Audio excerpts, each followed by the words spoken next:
Olivia and the Troublemaker. A Destiny Clark Saga story. Written by Cindy Ray Hale. Text copyright 2019 by Cindy Ray Hale. Production copyright 2024 by Cindy Ray Hale. Chapter 1, Olivia. I'd done it. After spending the entire summer cooped up in my room, practicing my flute, I'd finally gotten first chair. I just found out today in band. I glanced across the school parking lot, spotting my mom's Suburban. I clutched my textbooks to my chest and strode down the sidewalk toward it. The double doors of the school burst open as I passed. A body slammed into me, knocking me to the ground, scattering my textbooks across the sidewalk. My bottom hit hard, and I sat dazed for a moment, disoriented. I twisted to complain but stopped before the words left my mouth. Above me stood the hottest guy I'd ever seen, clutching a baseball cap. Messy blonde hair with determined bright blue eyes. Deshaun Williams, a tall football player, rushed out and tackled him. The hot guy howled in protest, jerking his arms away from Deshaun. But he was no match for the much bigger guy. Deshaun ripped the hat from his hands and jammed it back on his head before saying, "Nice try, bro, but it's not happening. No one touches the hat." The blonde guy's laugh was musical. He turned to me, and his eyes widened as though he just noticed I was there. "Sorry for knocking you down." He bent down and gathered my books, offering me a hand. I grabbed it, and he pulled me to my feet. "Are you okay?" I brushed my hands off on my pants. "Yeah, I'm fine." One side of his mouth tugged upward in an infuriating way as he looked me from head to toe. "Fine? You kind of are." My mouth opened in disbelief. Who was this guy? As though he was reading my mind, he shoved out his hand like he wanted me to shake it. "I'm Hudson Brown." I eyed his outstretched hand but didn't take it. "Good for you," I said coolly. "My ride's here. I have to go." Behind me, Deshaun said.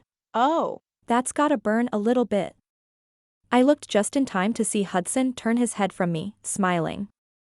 I stared, mesmerized, and then blinked to shake off the image. What was the point of even allowing myself to look? I just have to reject him. My parents would kill me if I even looked at a guy who wasn't a Mormon like us. They probably wouldn't let me date Mormon boys until I was in college. I turned the corner to head to my mom's Suburban and glanced down at the stack of books in my arms. My math notebook was missing. I should have put my books in my backpack, but I was so excited about acing my audition that I just kept them in my arms. I had that night's homework assignment already mostly done in that notebook. I turned around to see if I could find where I dropped it and froze when I heard my name. "Don't even think about it, bro. No one has a chance with the untouchable Olivia Clark," Deshaun said. I ducked behind a large holly bush, making sure I was carefully hidden. "Oh, really now?" Hudson said. I begged to differ. Deshaun gave a fully belly laugh. "You think you have a chance? No, man. You're straight up crazy. She's the biggest ice queen at the school." Seriously? Did he have to call me an ice queen? Wasn't that a little low? And how would he know anyway? I knew I had a reputation for not being allowed to date, but I didn't even hang out with Deshaun. It wasn't that big of a surprise that he'd overhear something, but it still made me mad to think that a bunch of guys had been talking about me behind my back. I guess it had gotten around school that I'd had to reject several guys who'd tried to date me. You'd think they'd just give up after being told no so many times, but some of them didn't get the message. Hudson seemed like he might be one of those guys. The annoying, persistent kind. It was too bad he had to be so hot. "You wanna bet?" yeah, "I do, actually," Deshaun said. He sounded so entertained. "You're on. Let me think of something." Hudson paced back and forth, rubbing his jaw. I bet I can get her to kiss me before New Year's." Deshaun laughed again. "You think you can get her to kiss you? You really are full of yourself." Hudson shrugged. Don't underestimate what the right kind of attention can do to a girl. I clenched my fists at my sides. There was no way I would let this guy manipulate me into kissing him. Over my dead body. Okay. If you lose you have to. Deshaun paused like he was really giving it some thought. You have to wear a princess costume to school. I rolled my eyes. Could he get any cheesier? But part of me wanted to see Hudson making a fool of himself. For all girls everywhere. What right did he have exploiting our feelings like that? Just because he was ultra hot? Well, that wasn't going to work on me. Hudson groaned. Okay, fine. But if I win, you have to go up to Shanice and kiss her right in the middle of the hallway without warning. Bruh, you're killing me. Shanice? And get slapped in the face? That's better than wearing a princess costume. I felt like they both deserved what they got. Except Shanice didn't deserve to be assaulted in the hallway. Even if she did have a secret crush on Deshaun and would probably like it. Okay, man. You're on, but you can't just grab Olivia and kiss her. She's gotta be the one to kiss you. You said that yourself. Ha! There was no way I would ever kiss Hudson. I didn't care how hot he was. Or how good of a kisser he probably was. Guys like that tended to have experience. Or at least I thought they did. It wasn't like I knew firsthand. I'd never kissed anyone before. But I got the vibe that Hudson was a very good kisser. I shook my head. Why was I thinking something like that? The guy was scum. Scum. And I had no intention of kissing anyone anytime soon. Especially not Hudson. Their voices drifted away, and I peeked around the corner. My notebook was under a stone bench next to where they'd been standing. When Hudson and Deshaun were out of sight, I ducked out and grabbed my notebook. I propped my backpack on the stone bench and put all my books and papers into my backpack where they should have been in the first place. But then again, if I hadn't gotten my books scattered and lost my notebook, I never would have overheard what Hudson and Deshaun were plotting about me. And I definitely wanted to know something like that. The last thing I needed was some guy distracting me with his good looks and pulling the wool over my eyes. I mean, I was used to guys trying to hit on me, but I'd never been this attracted to any of them. Hudson was off the charts hot. Too bad he was such a jerk. Just as I reached my mom's Suburban, I spotted Hudson across the parking lot. His eyes met mine, and one side of his mouth pulled up just before he turned and strode toward the line of cars waiting to pick up students. I climbed into the car and crossed my arms over my chest. If he thought that smile was supposed to make me want him, he was dead wrong. So, did you get first chair? Mom asked. I'd almost forgotten all about my big news. Yeah. I did. Can you believe it? That's great, sweetheart. High five. She twisted around and smacked hands with me and then said, how about I make you some Thai for dinner to celebrate? That would be great. Thai was my favorite. Across the parking lot, I spotted Hudson climbing into a black Mercedes.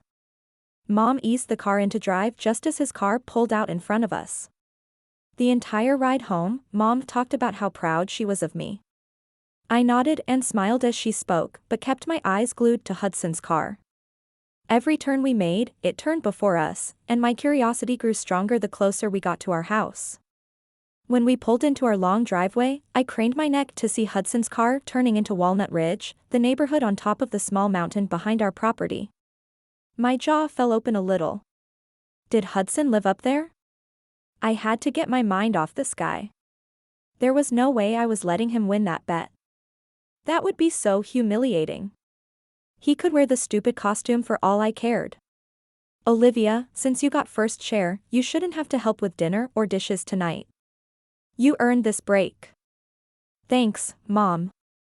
When we got home, I raced upstairs, eager to practice my flute to get my mind off of Hudson.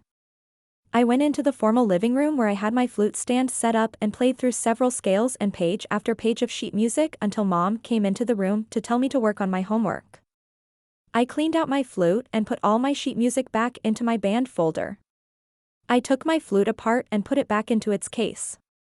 Clicking the case shut, I grabbed my backpack from the plush rug and slung it over my shoulder. Mom was right. I had mountains of homework. It was the beginning of the school year, and it was already proving to be tough. I wanted to get into a good college, and it wasn't easy unless you had nearly perfect grades. I scooted up to the desk in the room I shared with my sister Destiny and unloaded my books from my backpack. I dug into my math homework and plowed through several assignments. Just as I completed my last assignment, Mom called out for dinner. I put my books and papers back into my backpack and wandered through the house to the kitchen where my entire family was gathered for a big meal. Mom had the table set with fancy glasses, and steaming bowls of curry and jasmine rice sat in the center. I took my first bite of the delicious meal. I savored the coconut curry sauce. The fragrant jasmine rice practically melted on my tongue. "So, what's the occasion?" my older brother Michael said, waving a hand from the bowl of curry to the fancier glasses. Destiny gave me a dirty look, and I scrunched my brow at her. What was her deal? Was she jealous about the special dinner? I glanced at her plate. All she had was rice with melted butter. Oh. Yeah. She hated curry. She always complained when Mom made it. Why couldn't she just eat her rice and be happy for me? Olivia, why don't you share your news with everyone? Her excited smile was contagious. She made first chair, my younger brother Elijah said, rolling his eyes. I frowned. I'd worked hard for first chair. I deserved it. Why did he have to act like it was dumb to celebrate my success? Dad looked up from his plate. First chair? Yeah. It means she's the best flutist in the band. Mom beamed at me with pride. Well, I guess that practicing sure paid off. Dad had noticed all my practicing? He was so busy with church and his job as a lawyer that usually he had no clue what was really going on in our lives. I must have been practicing a lot if he had noticed. Let's all just worship her now, Elijah muttered. Destiny bit her lip to hide a smile. Elijah was a punk. I expected snarky comments from him. But why was Destiny smiling? She leaned over to Elijah and said, I think you're on to something there. We should just make a statue of Olivia, so we can worship her even when she's not home. She shoveled a forkful of buttered rice into her mouth. I scowled. They were just jealous that my hard work was finally paying off. What's your problem, Destiny? Mom said. My problem? I don't have a problem. Michael studied Destiny with a quizzical expression. You never told me how your Primus audition went today. Primus was the high school's elite choir. Michael had been in the choir for a couple years. Destiny stared at her rice and whispered like a victim. I got in. Why was it such a big deal that she got into Primus? It wasn't like she even practiced that hard to get in. She just got lucky because Michael was one of the choir director's favorite students. While she was lounging by our backyard pool with her friends all summer, I was practicing flute. 4 hours on end. I'd scraped and worked and sacrificed. I'd earned this dinner. And now she wanted to ruin it for me? What? Michael gawked at Destiny. You mean you already know? Destiny nodded. Michael gave a low whistle. Dang. You must have totally aced the audition. Dad said, that's great, Destiny. I'm not really surprised though. I've always thought you had a beautiful voice. How did she do that? She just turned the entire dinner around to make it all about her. Thanks, Dad, Destiny said. I pushed my chair back from the table. I knew I was being selfish, but I didn't care. I was done listening to this garbage. She just completely destroyed my special dinner. Where are you going, Olivia? Mom asked, her brow furrowed with worry. To my room, I said, clearing my plate from the table. It was a habit so ingrained in me that I'd almost forgotten I didn't have to help with dishes tonight. Why does she get special treatment? Destiny pushed her plate of half-eaten rice away. I had good news today, too, and I had to set the table. It's only fair that she should help with the dishes. Wow. She was on one today. Destiny has a good point, Michael said. I refrained from rolling my eyes. Barely. Why did he always have to side with her? Mom tossed her hands into the air. Fine. Olivia, you need to stay and help for at least 5 minutes. Destiny walked past me, gloating with a triumphant smile that I wanted to smack right off her face. Destiny hated doing dishes with a passion. She was a pro at coming up with excuses for why she couldn't help, and this was no different, but I ignored her and pushed up my sleeves. It wasn't like I minded doing dishes. I loved to scrub the plates and rinse each one before I put it in the dishwasher. It was relaxing and left me feeling fulfilled. Part of me knew I should be happy she got into Primus, but I couldn't bring myself to admit it out loud. Ugh. Why did it have to make me feel so guilty? Your 5 minutes are up, Olivia. You can go now, Mom said. I wiped my hands on my apron, untied it, and then tossed it on the granite. I couldn't wait to dive into my latest vampire book. I took a step toward my room and stopped. I turned and glanced back at Destiny. She picked up a plate from the towering stack in the sink and scrubbed it with determination. How could I leave her in here? She hated doing dishes. I walked back over to my apron, put it on, and scooted next to Destiny to put her scrubbed dishes into the dishwasher. Why are you helping me? She asked. Because. I kind of felt bad for Destiny, but that didn't mean I wanted to sit around and talk about it. That would be awkward.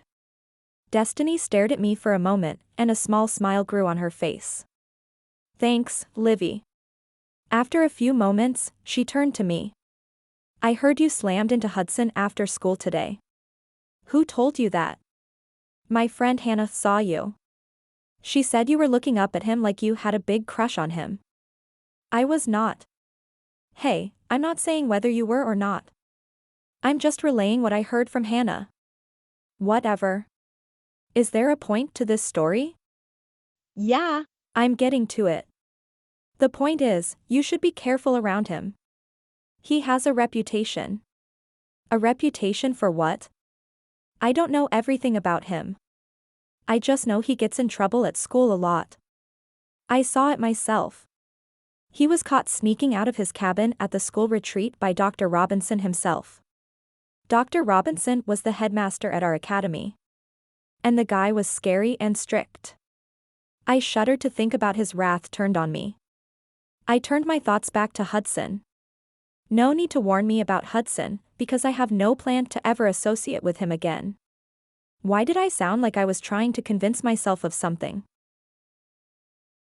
When we finished cleaning the kitchen, I went back in my room and flopped onto my bed.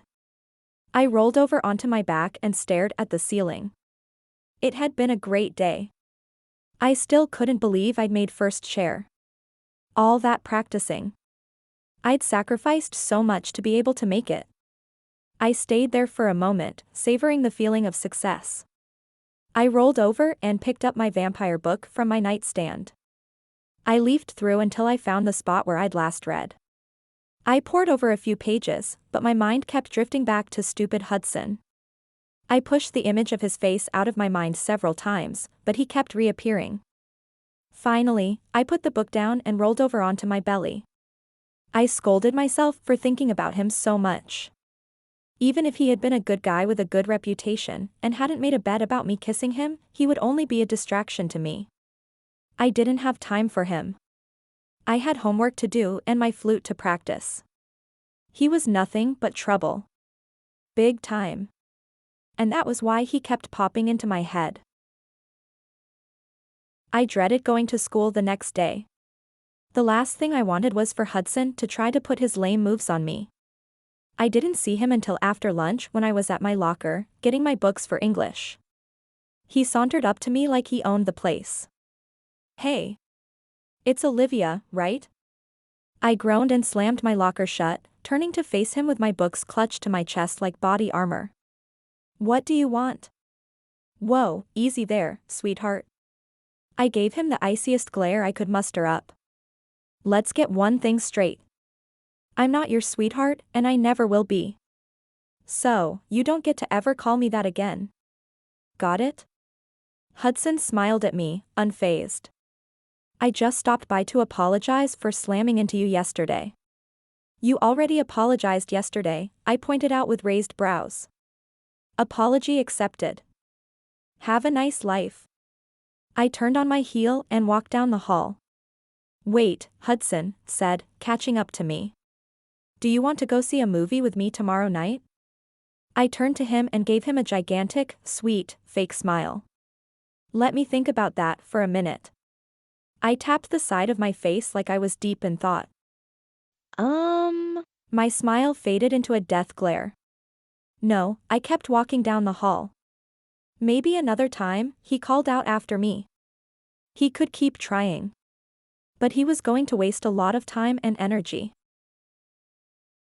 The next day, after school, Liliana texted me to come over. I finished up the last of my homework and then put my books away. I walked over to the dresser and brushed out my brown hair while staring into the mirror. I put my hair into a messy bun and turned to my closet to find my favorite pair of tall brown boots. Liliana lived across the street in a historic southern mansion that used to be a hospital in the Civil War. I loved going over there to spend time out on her land, especially with their horses. When I was younger, my family had horses, too, but we couldn't afford them now. Money had been tight for a while for my family while my dad was going through some job changes. So I loved going to Liliana's house to see her horses. It took me a couple of minutes to walk down my long driveway and up her equally long tree-lined driveway. As I walked, I enjoyed the sounds of the birds chirping to each other in the Tennessee evening sun. Our street was lined with large homes with lots of land. My family had 8 acres. Liliana's family had about 10, but while my family's land was mostly wooded, her family's property consisted of pasture land. I walked up to the white pillars of her front porch. I reached up to knock on the entry door. Are you looking for Liliana? A deep voice said from behind, startling me. It was her dad, Congressman Watkins. Yes, sir, I said. He gave me a tight smile and said, well, I'm sure we can find her around here somewhere. Thanks, I said. He stepped forward. Let me get that door for you. I backed away from him. The guy gave me a creepy vibe, and I couldn't explain why. He unlocked the door and swung it wide for me to walk in first. I walked past him into the foyer with the original chandelier overhead. The Watson home had a presidential feel to it.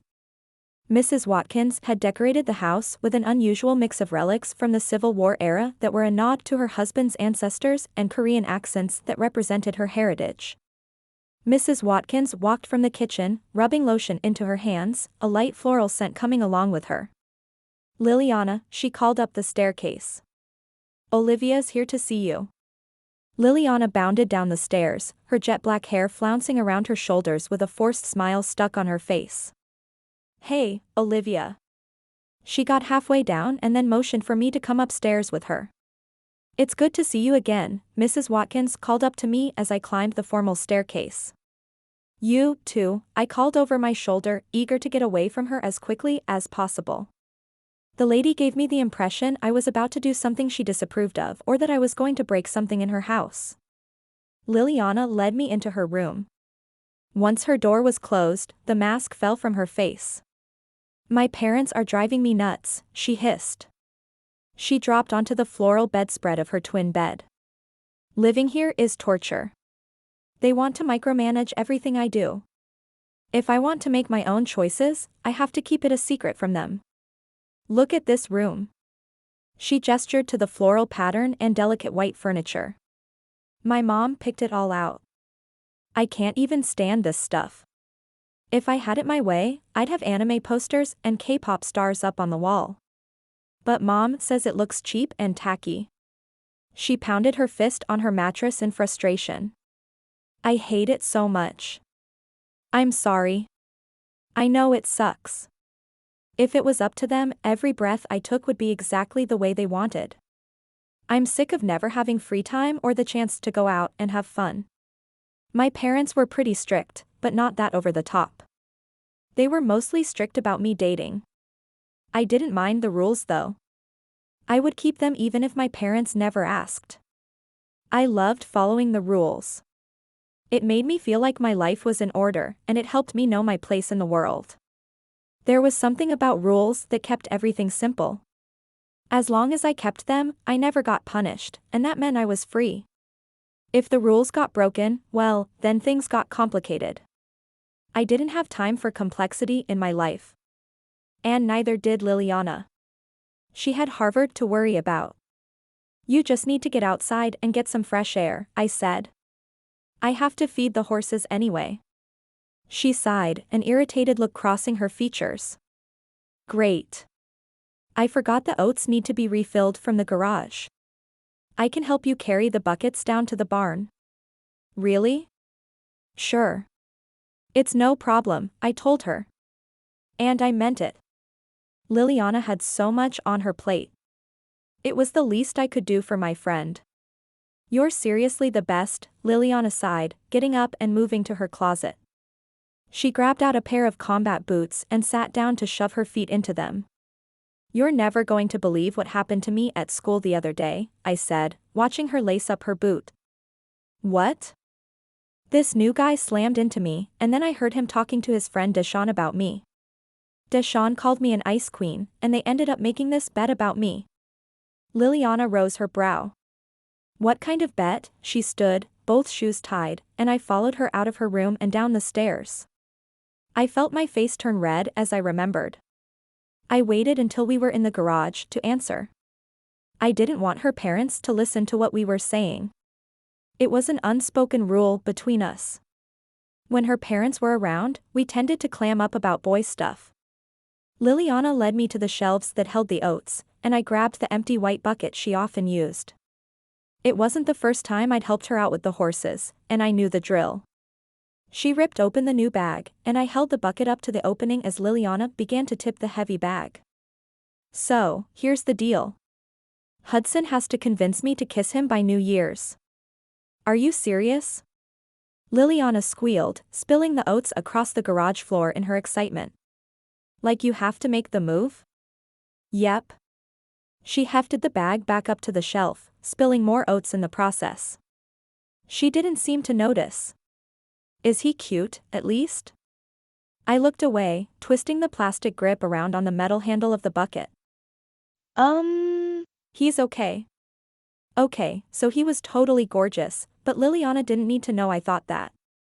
She hefted the bucket, and I took the other side. That doesn't sound that bad. Are you going to kiss him? I made a disgusted face. No way. Are you kidding me? He's a total self-centered pig. Plus, I didn't want my first kiss to be because of a bet. How lame would that be? We walked in tandem through the already opened garage door toward the barn. In that case, you should let him think you're into him, and then drop him at the last minute, right before you kiss him. I shook my head, stepping awkwardly, the bucket hitting my shins with each stride. I don't think that's a very good idea. My parents will kill me if they think I'm dating someone. They don't want me dating until I'm 30. Anyway, I don't have time for this if I'm going to keep my grades up. Liliana sighed. You're so boring. And to think I could actually have lived my life through you. I think you'll survive. No way. Nothing interesting happens to me. Nothing good at least, remember? My life is prison. Off in the distance, I spotted a figure zooming down the road that cut through the gap between the mountains, riding what was probably a longboard. I didn't know a ton about them, but I knew people usually longboard down steep hills. Who's that crazy person? He was lucky the traffic was light. The double yellow line road that cut between our houses could get pretty busy. Liliana followed my gaze, squinting in the evening light. She shrugged. I don't know. Never seen him before. He must live around here, though. As he got closer, I gasped. That's him. Hudson. Of course, it was. Did he have a GPS tracker on me somewhere? Then I remembered that he'd driven home this way after school the other day. Liliana was right. He probably did live nearby. The guy with the bet? She cocked her head. He's really hot. Why is it again that you don't want to kiss him? I scowled at her. There's more to a relationship than just looks, you know. Yeah. But, dang. It's just one kiss. I'd go for that in a heartbeat. Then you can have him. I'm not interested. At all. As I said it, I hoped I wouldn't be eating my words later. Chapter 2, Hudson. The wind rushed past me as my longboard picked up speed. There was nothing like an adrenaline rush to get a mind off of something terrible. And I'd had my fair share lately. I leaned forward to keep my balance and allowed my instincts to take over. This was my escape. Tall pines whizzed by me in a blur of motion. I crouched to lower my center of balance as I took the next turn. Mom tried to make up for the fact that she left Dad and uprooted me from all my friends in Atlanta by buying a huge house up on the ridge, decorating it like a ski lodge, and filling it with big screen TVs and top-of-the-line everything, but I never asked for all that stuff. And it royally sucked to be away from my friends. Sure, I could still keep in touch through Instagram, but it wasn't the same. And Atlanta had tons to do. Beside longboarding, there was nothing to do in Acorn Creek, unless you counted going to the grocery store. Which I didn't. The least Mom could have done was send me to public school. Instead, I had to deal with extreme rules and people pushing religion in my face constantly. It wasn't a huge deal, but chapel once a week and prayer before every class was going to get old. As long as they didn't try to force me to believe like they did, I'd be able to deal with it. And who said I had to follow all their ridiculous rules, anyway? I just had to make sure I didn't get caught like I did at the school retreat when I snuck out of my cabin with Deshaun. I descended the hill that led through the gap, next to a creek surrounded by tall trees. I emerged from between the two mountains, and a grand scene opened up before me. Large homes set back from the road on giant, grassy estates. In the distance, I caught a flash of bright pink. Girls. Two of them, walking together toward a barn near the old Civil War mansion. According to Mom, that place used to belong to the plantation owner of all the surrounding land. Even from a distance, the girls looked hot. Both of them. The closer I got, the better they looked. One had shiny black hair almost reaching her waist, and the other one had a lighter shade of brown hair in a messy bun on top of her head. I'd always thought those were so hot. How did I not know hot girls lived in that house? This was awesome. As I got closer, I recognized the lighter-haired girl. It was Olivia. I couldn't believe my luck. Maybe I could play it cool and convince her to give me her number. They looked up and saw me, and Olivia's eyes grew wide for a split second of recognition.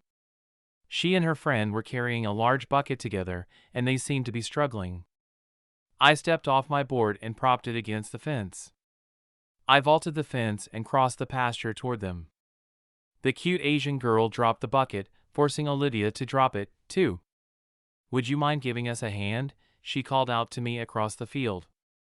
Olivia gave her a death glare, but her friend didn't seem to be fazed by it. "Not a problem," I said with my most charming smile. "I don't think we've met," I said to Olivia's friend when I got closer. "I'm Hudson Brown. I live up on Walnut Hill." I gestured to the small mountain behind us. "Liliana Watson," she said. "I live right here." She pointed to the old white mansion across the pasture from us. "Olivia says she knows you. She lives right across the street." Olivia elbowed her friend, looking seriously peeved. "Liliana," she hissed. I raised my eyebrows at Olivia. "Oh, really now?"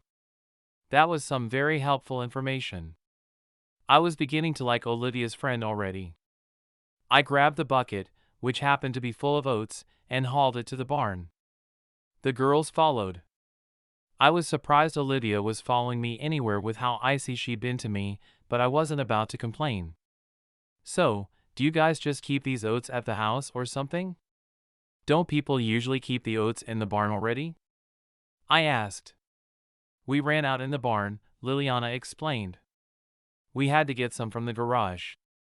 Two horses, one white, one black, hung out inside the barn, flicking their tails around. Where do I pour these oats? I'd never done any kind of farm work before, let alone been around horses much. But I didn't mind. As long as I got an excuse to get closer to Olivia. Don't worry about it, Liliana said. I got it. No, I can do this.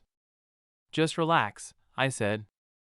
She reached her hand out to take the bucket, and my hand brushed against her sleeve, pulling it up a couple of inches. Purple and green splotches covered her arm.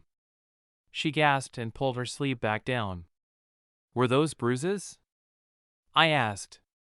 Usually, I kept my nose out of other people's business, but this time, it was different.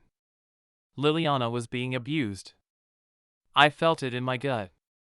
Her eyes grew wide, and she backed away from me. No, it was just dirt. Since when is dirt purple and green and shaped like fingers wrapped around your arm? I asked. Please don't tell anyone, she said, her eyes pleading. What's going on? Olivia's mask of hostility had fallen, and she stared at Liliana's sleeve where the bruise was hidden. Liliana sighed and looked between us before speaking. It's my dad. He saw my first report card today, and, her voice caught. He got so mad. She wiped a tear away. Liliana, this isn't okay, I said. Someone needs to put a stop to it. Her eyes grew wide with terror. No one can know. If this gets out to the media, my dad could lose his position as congressman. Your dad's a congressman? Whoa! Who was this girl? I thought her dad was just some nobody loser we could report to Child Protective Services. But she was in serious trouble. He probably had the police on his side and everything.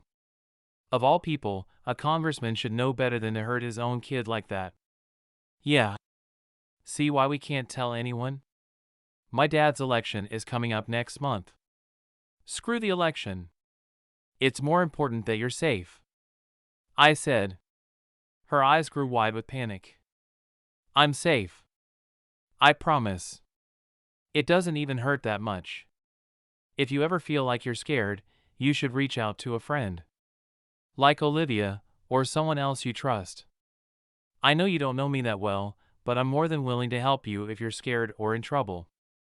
I promise, I really am fine. You don't need to worry about me. Yeah, right. I hear you. But I'm serious about reaching out. She nodded. Okay. A flash of movement near the house caught my eye. A man in a gray suit came out of the front door and walked around and got into a black Lexus. Is that your dad? Yeah. That's him, Liliana said. He's always out meeting people to raise money for his campaign, but it's never enough. I'm worried he won't win. He gets so stressed out about it.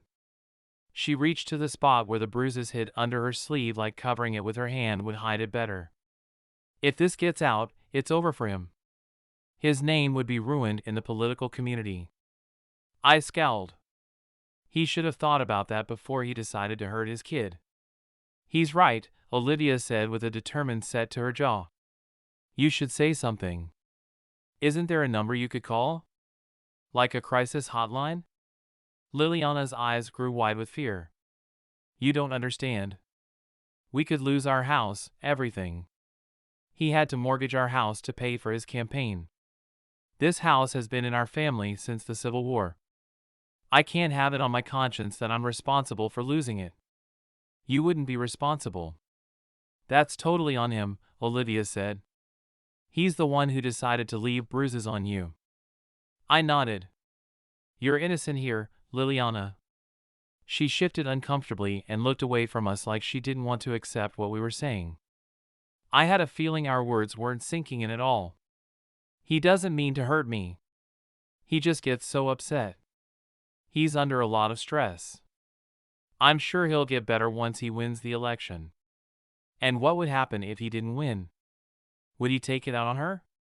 Liliana, you were just telling me how frustrated you were with your parents controlling your life. You know what they're doing is wrong.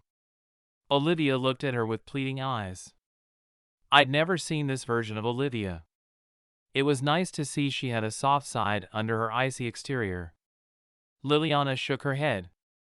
Just because I get frustrated doesn't mean I want to hurt my dad's career or make my family homeless. I pressed my lips into a thin line. She shouldn't have to deal with crap like this. She was just a kid.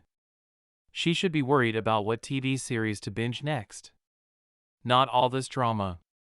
I balled up my fists, watching the guy drive down the long driveway. How could he call himself a man when he was putting his hands on his own daughter like that? My fingers twitched at my sides, itching to beat him to a bloody pulp for the way he treated Liliana. I'd just met the girl, and I had more respect for her than he did. Why was it that the politicians always got away with everything? I blew out a frustrated breath of air and focused on helping Olivia and Liliana finish up the chores. After a while, we were laughing and joking, the horror of Liliana's abuse almost forgotten for a few happy moments. Olivia's phone gave off a soft ping, and she pulled it from the back pocket of her jeans, unlocking her screen. Sorry to bail, but I need to head home.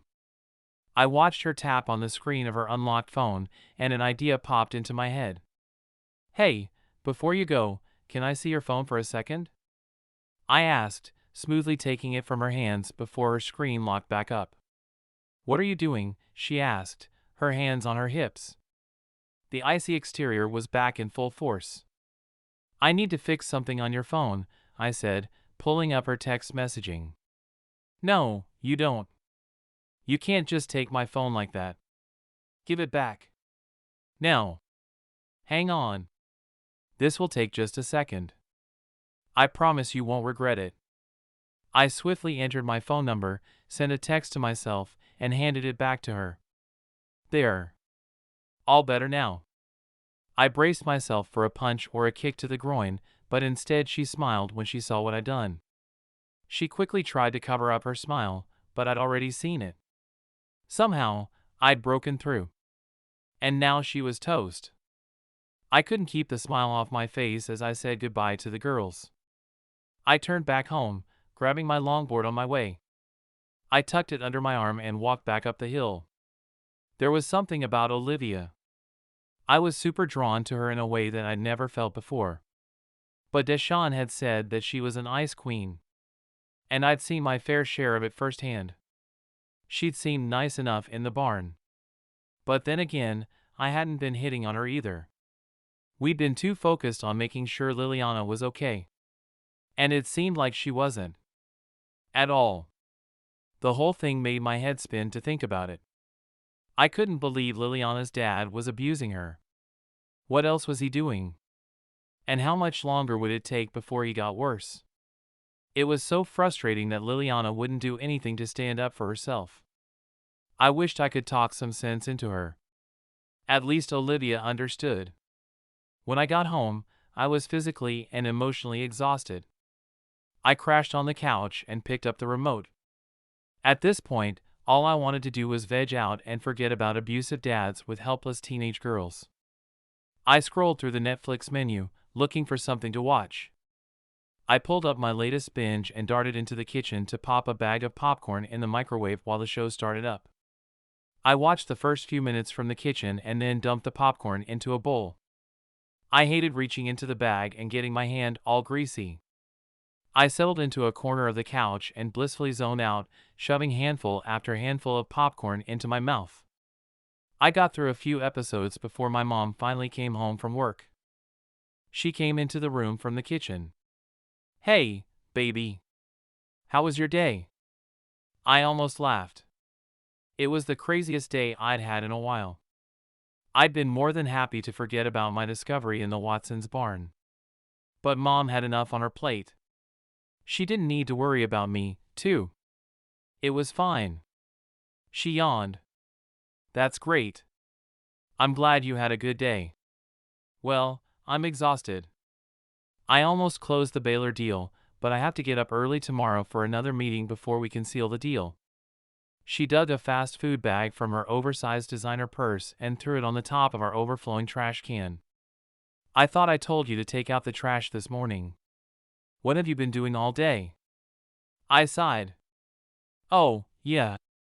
Sorry, Mom. I tossed the remote on the couch and groaned. I just wanted to crawl into my bed. You'd better get that done before you forget, and we're stuck with another week's worth of trash. The trash truck comes in the morning, so make sure you take the dumpster to the curb. Okay. I got up from the couch and pulled up the drawstrings on the overfull garbage, tucking in the popcorn bag that was about to tumble onto the floor. I carried it through the garage and slung it into the overflowing dumpster. I dragged the heavy trash to the curb and positioned it near the mailbox. As I wiped my hands off on my jeans, angry, raised voices sounded from across the street. I ducked behind the trash can and snuck a peek to see what the commotion was all about. I spotted Liliana's dad with my neighbor Mr. Ramsey on his front lawn, and neither of them looked very happy. The Ramseys lived across the street and one house down from me, so I had a clear view of them. Thankfully, they didn't seem to notice me watching them from behind the trash like some weird stalker. Ramsey, you gave me your word you were backing this funding. If you pull out now, we're through. Will you just listen to yourself? You've had one too many. Let me give you a ride home. You can sleep it off, and everything will make a lot more sense in the morning. How is anything going to make sense if I don't have funding to run my campaign? Explain that to me. You're a resourceful guy.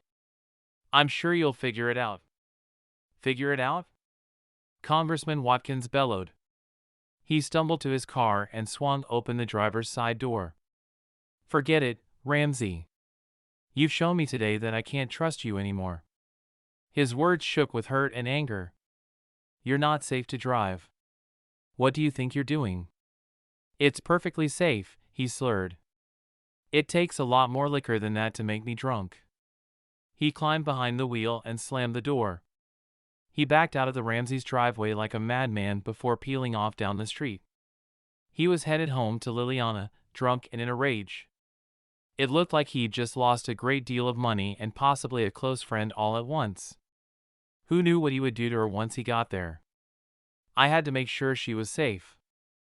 I ran back to the house, grabbed my longboard from the garage, and flew down the street at full speed behind Congressman Watkins' car in the growing darkness.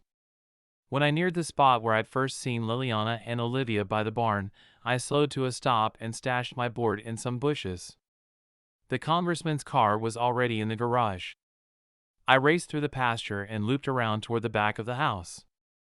As I neared the house, I heard shouting. I crept through the shadows toward the large windows, spilling light onto the back lawn.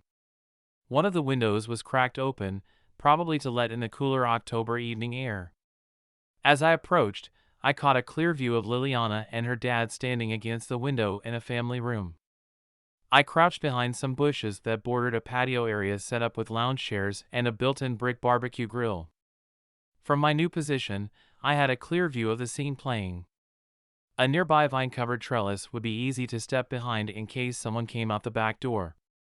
How many times do I have to tell you that when you fill buckets of oats from the sacks from the store, you need to put everything back the way you found it? Sometimes I tell you things, and it's like your head is full of rocks. What did I do? Liliana stared at him with wide eyes, clutching her phone to her chest as though it would somehow protect her. The oats! Listen to what I'm saying to you. What about the oats? Are you brainless? They were spilled all over the floor when I pulled into the garage tonight. I'm sorry, Dad. I'll go clean it right now. She ran past him frantically, knocking into him in her panic, sloshing his mug of coffee all over his white shirt. He roared his displeasure and swung at her, his hand connecting with her face in a sickening display. He grabbed handfuls of her hair, dragging her to the back door. Liliana screamed, tears running down her reddened face. I wished I'd had my phone so I could document the abuse for the authorities, but I'd left it sitting on the couch at home. I hadn't realized I'd be chasing after a madman. I had to go to the police. I ran to the closest house I could find, the house across the street where I'd seen Olivia walk home. I dashed up her driveway, and before I could get to the front door, I ran into her on the driveway. She still had her hair up in that messy bun and was shutting the door to a green car. It looked like she'd forgotten something in there earlier. She had a book in her hand with a vampire on the cover. Hudson? What are you doing here? She looked around like she was worried I'd get her in trouble or something. Liliana, I huffed, out of breath from running all the way over. It's bad. I forgot my phone at home, and I was going to get a video of it, but I can't. Whoa, whoa. Slow down. What's going on with Liliana? What are you trying to video? I stood still and stared straight at her. He's beating her, Olivia. Right now, she whispered. Yeah. We need to go over there right now and see if we can get it on video. Do you have your phone on you? No. It's inside. She looked over her shoulder, back at the house with a worried expression. Can you get it and meet me back out here as fast as you can? Olivia chewed her lip indecisively and then nodded. I'll be right back. Chapter 3, Olivia. What had I just agreed to do? I couldn't go running around late at night with Hudson. The only reason I was outside so late was to get my vampire book from Michael's car. It was already dark outside. But Liliana was getting hurt. Didn't that matter more than keeping the rules? I contemplated telling my parents as I made my way to my room to get my phone. But the house was dark, and they'd already gone to bed. When I got to my room, Destiny was curled up in her bed fast asleep. I wrapped my fingers around my phone, still undecided. If Mom and Dad found out I was sneaking out with Hudson, they would be furious. I would basically be grounded for the rest of my life. And if I told them Congressman Watson was hurting Liliana, they'd probably tell me to let the police handle it. Like the police would listen. Liliana told me the police were all huge supporters of her dad. He had them over for barbecues all the time. Why would they listen to me over him? Congressman Watson was such a smooth talker, he'd probably convince them all that I was crazy before they believed he was capable of laying a hand on his daughter. Hudson was right. We had to have solid proof. And a video wouldn't lie. I shoved the phone into my back pocket and grabbed a jacket. I tiptoed through the darkened house unnoticed and slipped out the front door. Hudson was still waiting for me on the front lawn. You got it? Yep. I pulled out the phone to show him. I got it right here. Awesome. Let's get going. I shivered, even wearing a jacket. But not from the cold. I was terrified. I shook my head to myself. What was I doing? I'd never attempted to do anything like this before. My parents were going to straight up kill me if they ever found out I was out with Hudson. But at the same time, adrenaline pumped through my body. I was out with Hudson Brown. Even if we were only going to help Liliana. He'd picked me to rescue her with him. I scolded myself for having such thoughts. He probably wasn't even interested. Sure, he'd flirted a little and had put his number in my phone, but he seemed like the kind of guy to do that with any girl he thought was pretty. If I wasn't jogging at full speed behind Hudson, I'd put my head in my hands. I was so ashamed to even have those thoughts about him. I shouldn't even be alone with him right now. Hudson looked back at me over his shoulder. You still back there?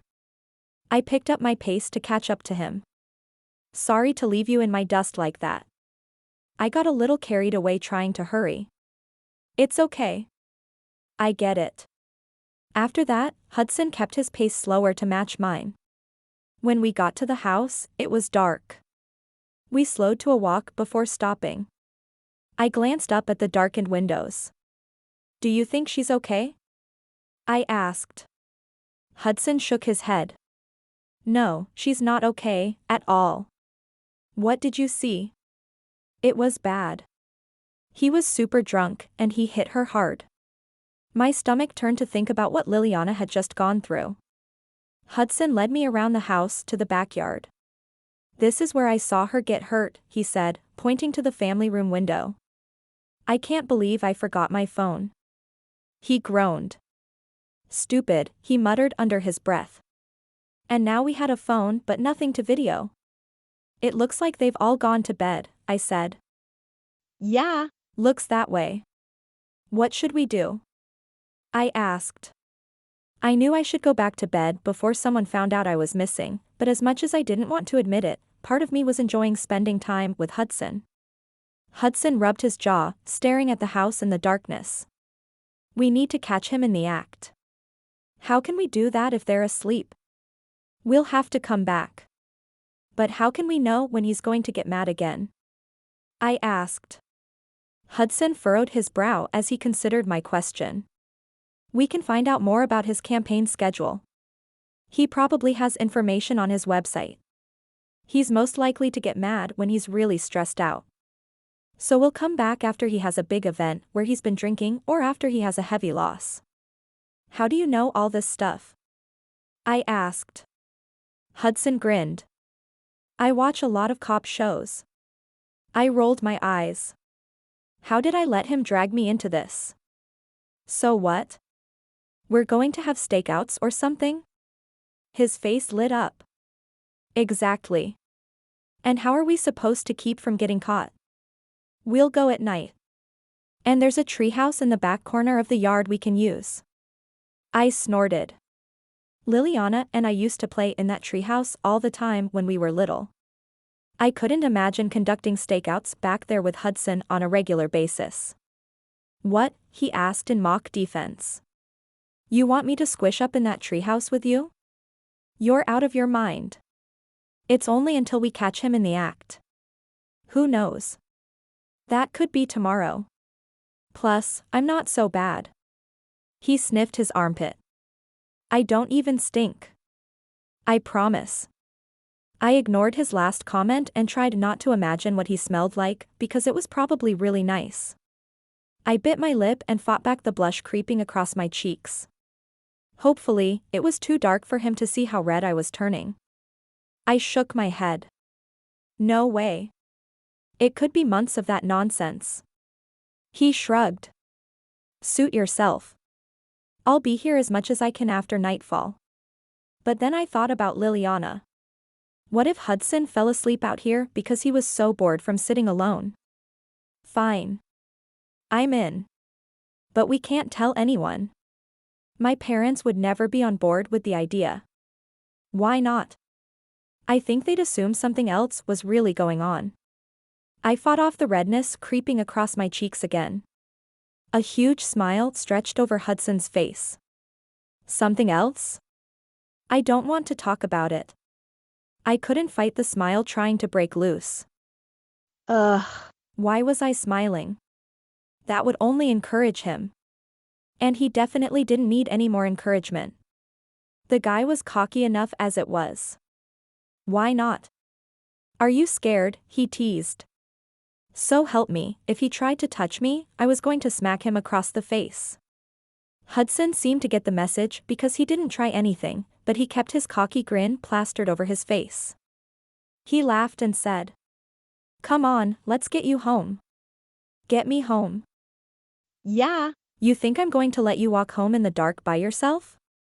Not with creepers like that hanging around the neighborhood. He jutted his thumb to the Watson home. My heart melted a little bit in my chest. Thank you, Hudson. I actually really appreciate that. It's not a problem. He strode the driveway to head back to my house, and I fell into step beside him. As we walked, I thought about how hard it would be to sneak out without getting caught. Like he was reading my thoughts, Hudson said, We won't have to meet up every night. I'll research his campaign schedule from his website, and we'll set up a calendar together of days and times when we can meet up. I nodded. It'll just have to be late enough to let me sneak out without getting caught. My parents would freak on me big time if they found out I'd been sneaking out with you. I think you mentioned that, Hudson teased. I'm not sure whether I should be offended or flattered. I promise your virtue is safe with me. I wasn't so sure I should believe him. He seemed like a player. But if he tried anything, I'd practice my karate skills on him. I hadn't gone to karate since I was 9, but I still remembered enough moves to protect myself. I chuckled at the image of me whipping out my elementary school karate skills on Hudson. What's so funny? Oh, nothing. Nothing he needed to worry about, anyway. Unless, he got too handsy with me. We walked up to my house, and the front door was locked. Great. Mom must have decided to lock up at some point after going to bed. I turned to Hudson. I can't get in. Do you know the garage code? Hudson asked. Yeah, But my parents' room is right over the garage. They'll hear the garage door and wake up. What about your bedroom window? Is it close enough to the ground to reach? yeah, We just have to figure out how to get the screen off. One side of Hudson's mouth quirked up. That's not a problem. You make it sound like you're some kind of master escape artist or something. Hudson crossed his arms over his chest proudly. Let's just say I've had my fair share of screen removals in my time. Oh, brother. I rolled my eyes.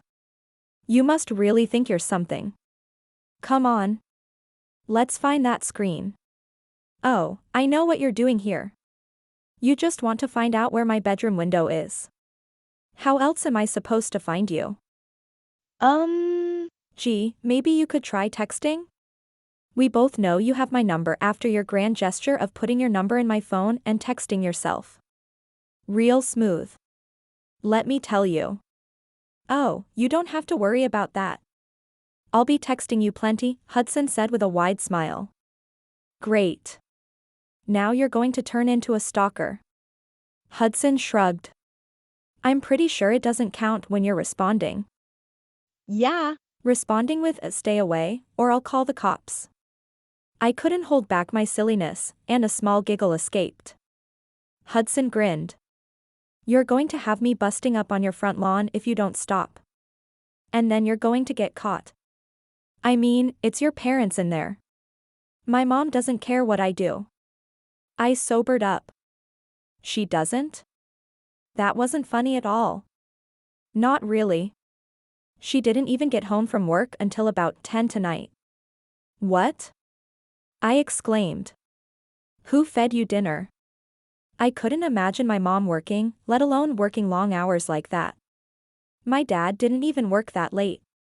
I fed myself dinner. Good old Hot Pockets. Gross. It's not so bad.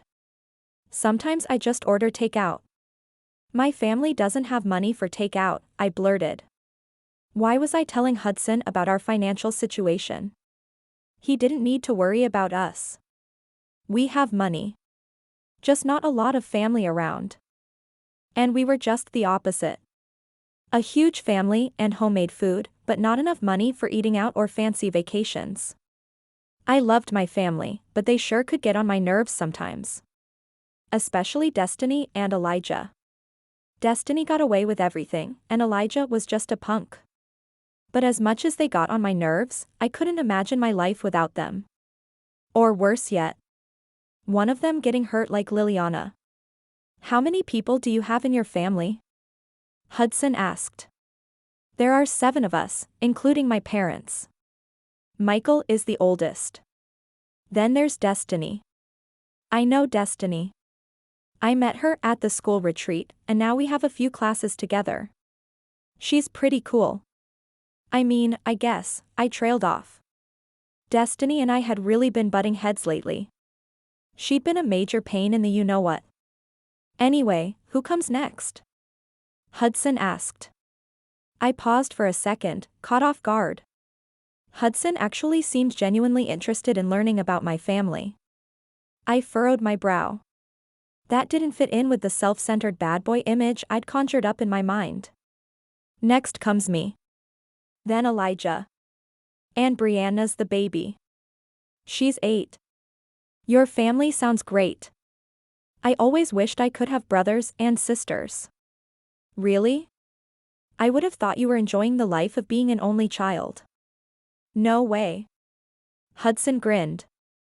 I'd love to have a brother or sister to be my partner in crime. I guess you'll just have to settle with me instead. I almost clapped my hand over my mouth. Since when had I ever wanted to be anyone's partner in crime? I was known for being the ultimate rule keeper. But there was something about hanging out with Hudson that made me feel more reckless than I'd ever felt before. A side of Hudson's mouth raised up. You don't seem like the typical partner in crime type, but I'll take you. I blushed. We've been out here forever. I'm going to turn into a zombie tomorrow if I don't get some sleep. Let's go see if we can get your window open then. It was a good thing Destiny was a heavy sleeper and liked to sleep with the window open from time to time. I'd noticed she'd left it cracked when I went in for my cell phone earlier. I led Hudson around the house to my window. Here it is, I whispered. He reached up and was able to get the screen off without making a sound. Here. Use my knee as a step stool to get up. He got down on one knee, and I stepped up on him. I had to grab his shoulder to steady myself, so I didn't fall over. He felt warm under his shirt, and I tried really hard to keep my head from wandering. He put a hand around my waist to help me. A shiver went down my spine from his touch, and I had to take a deep breath to keep my focus. With determination, I climbed the rest of my way up into my window. I waved noiselessly to him, and he waved back, disappearing into the woods. The next day, while I was in math class, I got a text. I wasn't supposed to have my phone out in class, but I had it was a feeling it was from Hudson, so I pulled my phone from the front zipper pouch of my backpack. I bit my lip. It wasn't like me to break class rules like this. Ever. I needed to get myself under control, or I was going to get into serious trouble. I had the thought. It fully registered in my mind. And then I hid my phone under my desk and checked my messages. Hudson, is there a faster way to get to your house than going down your driveway? I couldn't believe what I was about to do. My fingers itched to text him back. What was he talking about? Where did he live, anyway? He'd longboarded his way to Liliana's house, so he must live nearby. I bit my bottom lip and glanced up at where Mr. Reed was explaining the latest formula. His back was turned, and he was writing on the marker board. My eyes flicked back to my phone, hidden safely under my desk. As long as I typed it fast, it was okay, right? It wasn't like I needed today's lesson. I already understood the concept fully. He was still reviewing stuff from last year. Me, where do you live? Hudson, I live up on Walnut Ridge. I want to find a shortcut in the woods to get to your house faster. Plus, there's less chance of getting caught. Now he was thinking like me. I seriously didn't want to get caught. Me? Yeah. There is a trail, actually. I can show it to you tonight. We'll have to meet in the daytime though. Are you available after school? Hudson, yep. I'll be there. Miss Clark. Is there something interesting on your phone you'd like to share with the rest of the class? I nearly jumped out of my skin. I looked up from my phone to see Mr. Reed standing over my desk with an irritated look on his face. I'd never seen a teacher look at me like that before. Ever. No, sir. I'll put it away immediately. You'd better. If I see your phone out in class again, you're going to land yourself a visit to Dr. Robinson's office. Is that clear? I swallowed thickly. Yes, sir. Perfectly clear. I scowled when Mr. Reed turned back to the whiteboard. This was all Hudson's fault. Why had I even agreed to meet up with him at all? If it wasn't for Liliana being in trouble, I wouldn't talk to him ever again. But, at this point, we were in this mess together. And I couldn't get the image of those bruises on Liliana's arm out of my mind. If it was that bad for me, how must Hudson feel? He'd actually seen her getting hurt. I wished Liliana went to Bethel with me. I'd be able to check up on her and make sure she was okay. But she went to Acorn Creek High, the local public high school. I promised myself I could check on her as soon as I showed Hudson around in the woods after school. I frowned. How did I end up getting roped into showing him a tour of the woods on the side of the mountain? I should be ignoring him outside of our scheduled stake-out times and focusing on homework or Liliana. Not to mention my flute practicing. The last thing I wanted was to lose first chair because I was distracted by some random bad boy from school. But he wasn't random. He was Hudson. And he wasn't such a bad boy after all, was he? What kind of bad boy spends his time helping abuse victims? Weren't bad boys supposed to be focused on picking on others and breaking the rules? The real bad boy in this story was the congressman who was supposed to be upholding and creating the law. Hudson was the hero here. But just because he was the hero, didn't mean I had to start breaking rules. Chapter 4, Hudson. The bell rang, and I gathered my books and crammed them into my backpack. I breathed a sigh of relief. I was beyond glad school was out for the day. My head was about to explode from sitting still for way too many hours. I got up and stretched out, sighing with relief. I was ready to go home and bust out my longboard. "How's it going with Olivia, bro? You got any action going on?" Deshawn said, making a puckering face. "Getting there," I said. "You ready to kiss Shanice?" "Bro!" "Not so loud." Deshawn looked around like he was worried Shanice was behind us and was ready to smack him right then and there just for me suggesting that he kiss her. "You're the one who brought it up. Anyway, I got her number. I'm seeing her tonight." "Oh, look at you. I wonder how well your bet would go if I told her what you had planned." "No way. That would be cheating, which would automatically make me the winner." Deshawn made a face. "Thinking about that pain you're going to have after Shanice beats your butt?" I slapped him on the shoulders and pushed by him in the hall as I headed to my locker, chuckling to myself. Destiny, Olivia's sister, passed me in the hall, and my eyes widened. We really did have to be more covert about our conversations. If we continued it any longer, she would have overheard us. I exchanged some books at my locker and slammed it shut. I tugged my phone out of my pocket and checked my texts. Olivia hadn't written anything since the last conversation we had. But I still needed to talk to her because I had no idea what time she wanted me to come over. She just said sometime after school. I grinned. Looks like I had a reason to restart the conversation. I tugged my backpack onto my shoulders. Since when did I need an excuse to talk to a girl? I'd been smooth-talking the ladies since kindergarten. Olivia had my head all scrambled up, and I'd barely even touched her. But something about her snappy attitude twisted up my insides in a way I wasn't used to. She was different than other girls I'd gone after. She was serious about school. She was serious about everything. And she was real. Most of the girls I dated in Atlanta were superficial and cared more about their favorite shade of lipstick than anything. Olivia was willing to risk getting in trouble with her parents to help her friend. Sure, I knew plenty of girls who didn't mind sneaking out, but they weren't the type to care if they got in trouble. I could tell it was a huge deal to Olivia. She seemed to be pretty torn about leaving the house so late. It wasn't even that late. Not for me, anyway. My friends in Georgia used to meet up with me at friends' houses past midnight on a regular basis. I stepped out into the crowded hallway and made my way to my locker to ditch my books. On my way to my locker, I saw Olivia walking through the crowd, headed toward me. I waved her down. "Hey, Olivia."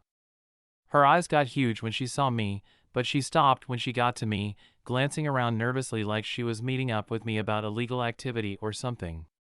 "What is it?" I couldn't help but grin at her. She looked absolutely terrified. "You never said what time you wanted me to come over." "Do we have to talk about this here?" she hissed. "What?"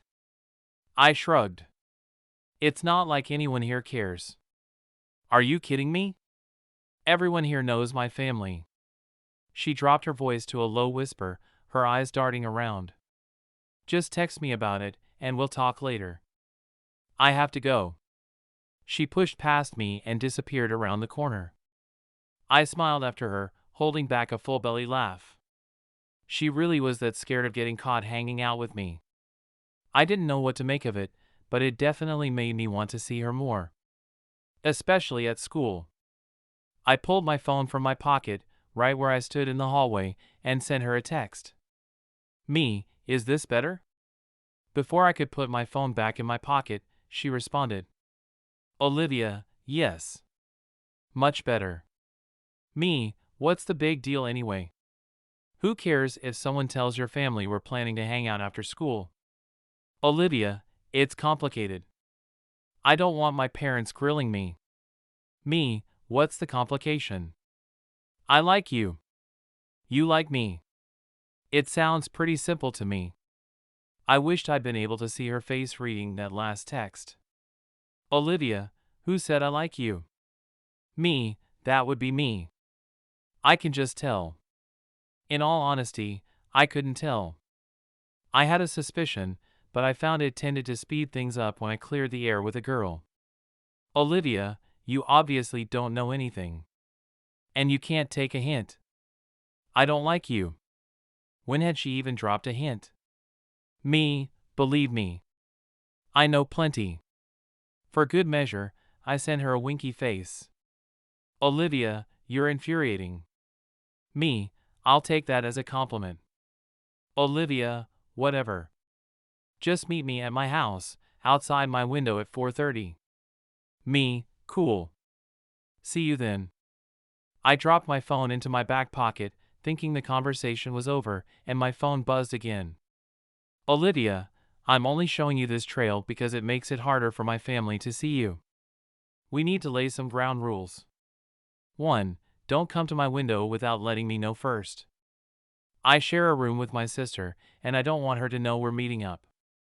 2. Don't knock on the front door. 3. Don't approach me at school. 4. Keep your hands to yourself. Me, got it. Olivia really was obsessed with rules. Personally, I wasn't too fond of them myself. Especially rules I found unnecessary. I was more of a go-with-the-flow kind of guy. I read through her list again, smiling at the last rule. She really shouldn't tell me she didn't like me. Because I could tell she did. But out of all the rules, I respected that one the most. I wouldn't touch her unless she asked. But I had a feeling that it wouldn't be long before she changed her mind about that one. I shoved my phone back into my pocket, hoping she didn't text back with another long list of rules. An hour later, I whizzed down the hill on my way to Olivia's house. I stashed my longboard in the woods at the base of her driveway and crept through the woods around the perimeter of her lawn to keep out of sight. I couldn't believe I was doing this, but if it meant Olivia would hang out with me, it was worth it. I circled the house to the back where her room was located. She was already standing there waiting for me, wearing an orange backpack. What? You didn't want to climb out your window? She gave me a weird look.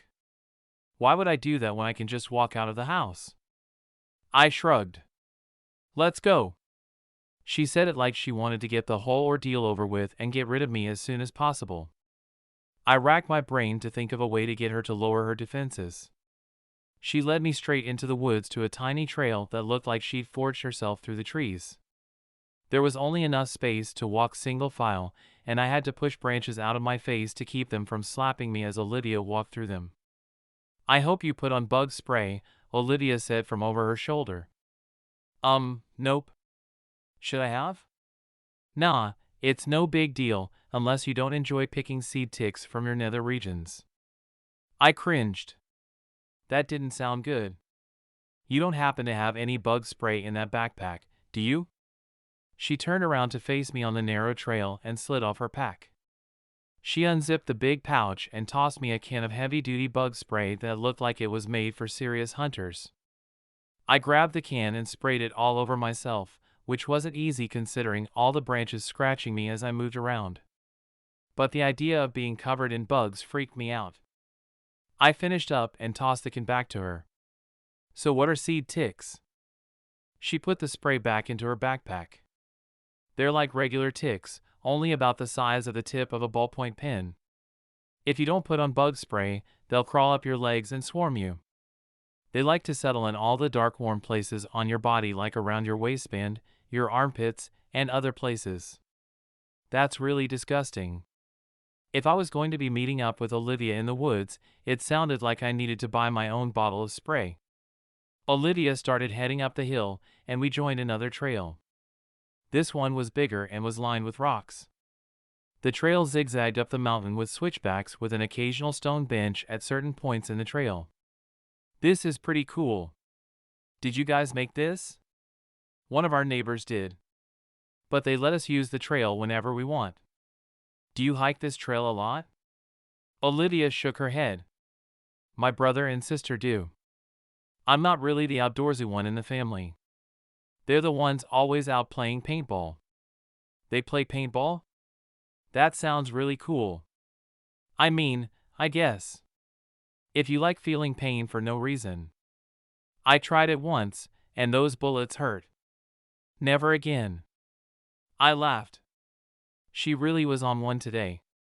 But then again, when had she not been? I had to figure out a way to get her to open up to me. What do you like to do, then?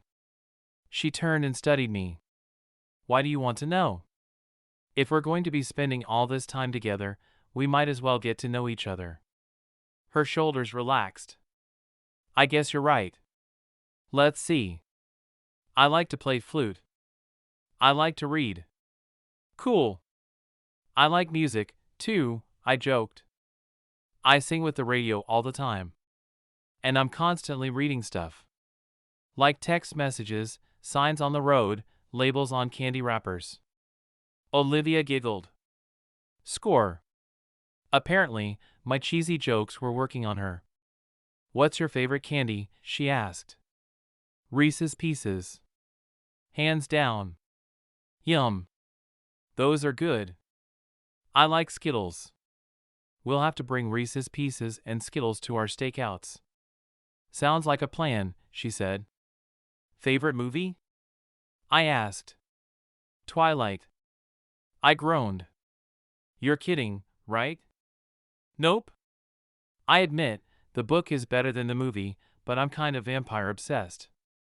Twilight is what got me started. Is that the kinds of books you like to read?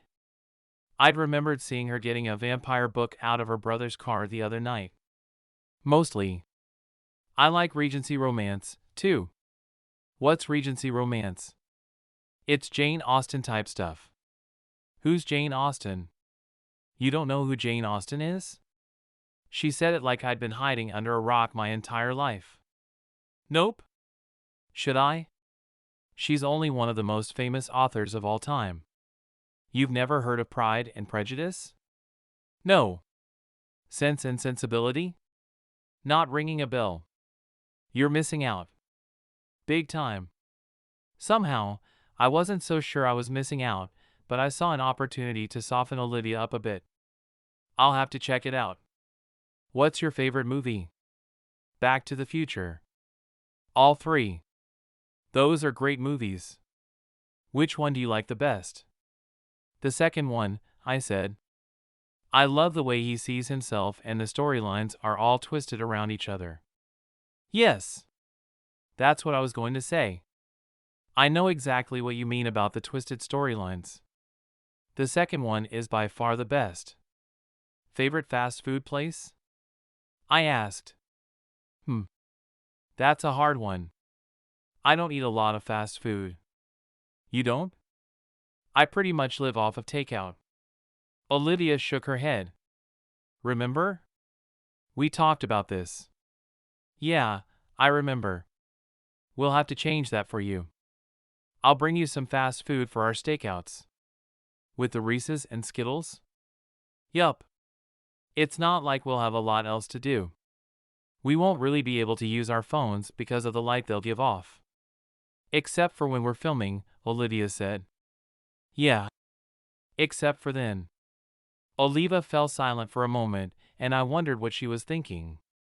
Her hard shell seemed like it was starting to finally fall off, and I realized that maybe this wasn't actually about the bet for me as much anymore. I actually liked spending time with her now that I was getting to know her a little bit better. We reached the top of the mountain where the ground was covered with smooth, flat rocks the size of cars. Between the rocks, small shrubs grew. I couldn't see much from this part of the mountain because the leaves on the trees were too thick. This way, Olivia said. She led me along the top of the ridge, and the trees opened up to reveal my front yard. I blinked in the sunlight. How did I not recognize where we were? I'd never been in the woods next to my house. This is my house. You live here? Olivia studied the large home. It's nice. I shrugged. My mom thinks she can make up for the fact that she's never around by buying me this huge place. Don't get me wrong, it's nice. But I'd rather live someplace smaller and see my mom more. What about your dad? My parents are divorced. He lives in Georgia still. Olivia's expression softened. I'm sorry, Hudson. I didn't want her to feel sorry for me. It was embarrassing. I probably shouldn't have said anything about how much my mom worked. But there was something about Olivia that made me want to spill my guts. It wasn't a sensation I was used to. I usually kept this kind of stuff inside. Especially around girls I knew. None of my friends knew what I was going through when my parents told me they were getting a divorce. Do you get to see your dad much? Not really. After the divorce, he kind of fell off the face of the earth. He was supposed to have scheduled visitation times, but he kept making excuses, saying he was busy with work and stuff. After a few months of that, I got the message and stopped reaching out. That's not cool. I shrugged. It is what it is. I didn't really want to talk about it anymore. Olivia probably thought I was super messed up with her perfect family. You want to come inside and hang out for a little while? Chapter 5, Olivia. I clamped my mouth shut. Hudson wanted me to go inside his house? His mom probably wasn't even home since she worked crazy long hours. I knew it was the worst idea I'd had in a long time, but his house was so nice and new and pretty, and I'd watched it being built. My family loved to take walks in Hudson's neighborhood since our road was so busy, and I'd wondered what the inside looked like for a long time. Sure. I can for just a little while, but I need to get back before my mom starts to wonder where I went. Cool. Let's go inside. He led me across his perfectly manicured lawn to the stone-paved walkway that led to his front door. He pulled a set of keys from his back pocket and unlocked the front door. How do you get home from school if your mom is working all the time? I carpool with some people who live down the street. That must have been who was driving the black Mercedes I'd seen coming home from school. Hudson's house looked like the inside of a ski lodge with rustic metals and warm, golden beams. He led me through the front entryway into a gigantic family room with a 2-story ceiling and a wall of windows overlooking the valley below. I walked up to check out the view a little better. Like what you see. Hudson was right behind me. My breath caught in my throat. He smelled really good, like sporty cologne. It's beautiful, I breathed. Rolling wooded hills and lush pastures spread out before me like a fuzzy patchwork quilt dotted with roads and farms. My senses were being assaulted from all sides. Between the view below and the feeling of Hudson's breath against my ear, my head began to spin. But I didn't step away. I knew I should, but I didn't want to.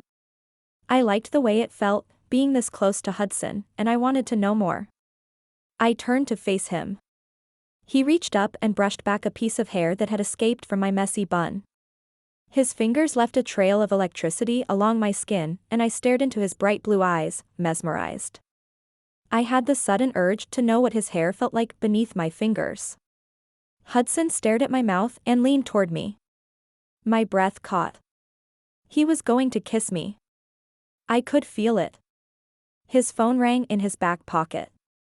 Irritation flashed across his features, and he stepped back, looking at his phone screen. He groaned. I have to take this. He stepped into the kitchen, answering his phone.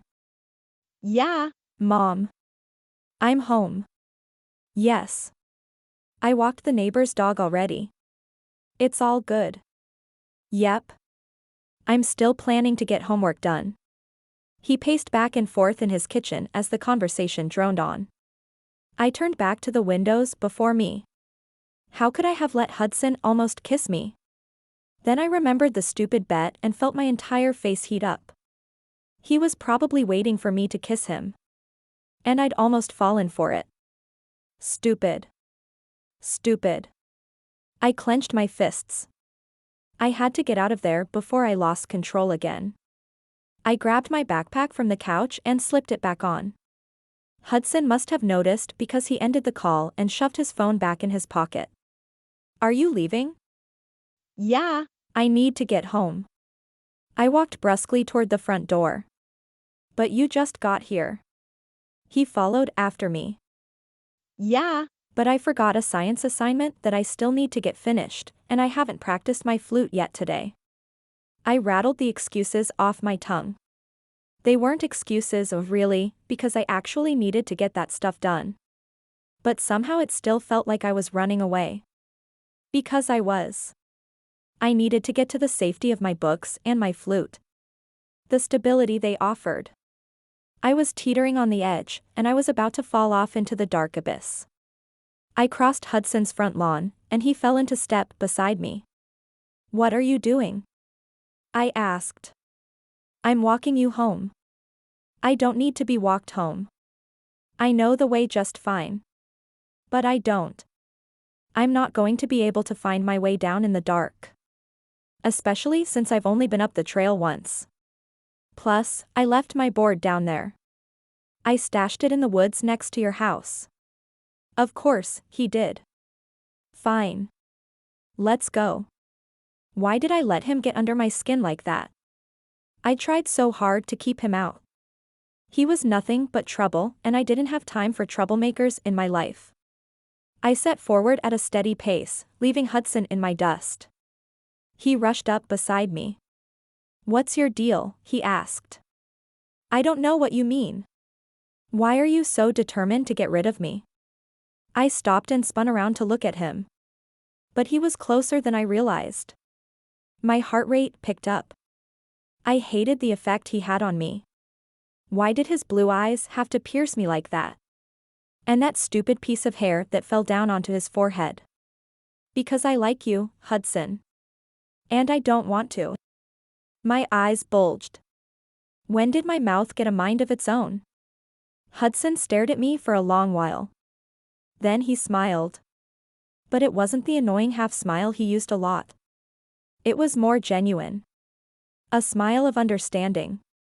And hope. It's okay to like me. I would never do anything to hurt you. Not intentionally. I huffed. yeah, Right. That guy had Heartbreaker written all over him. He'd probably left a trail of smashed hearts behind him. It's not even about that. My parents would kill me if they knew I was out here with you. I get it. But you still need to decide what's right for you. I won't pressure you one way or another. Why did he have to be so agreeable? He wasn't turning out to be the guy I'd pinned him to be. And that was catching me off guard. I turned and pushed into the woods. Hudson stepped in front of me and moved a branch aside for me like he was opening a door. Thanks, I mumbled. I wanted to stay mad at him, but it was hard when he was being so nice. I was starting to feel like a jerk. These woods are really pretty, Hudson said, looking up at the canopy of leaves blocking the sky above us. I can't believe I haven't come out here before this.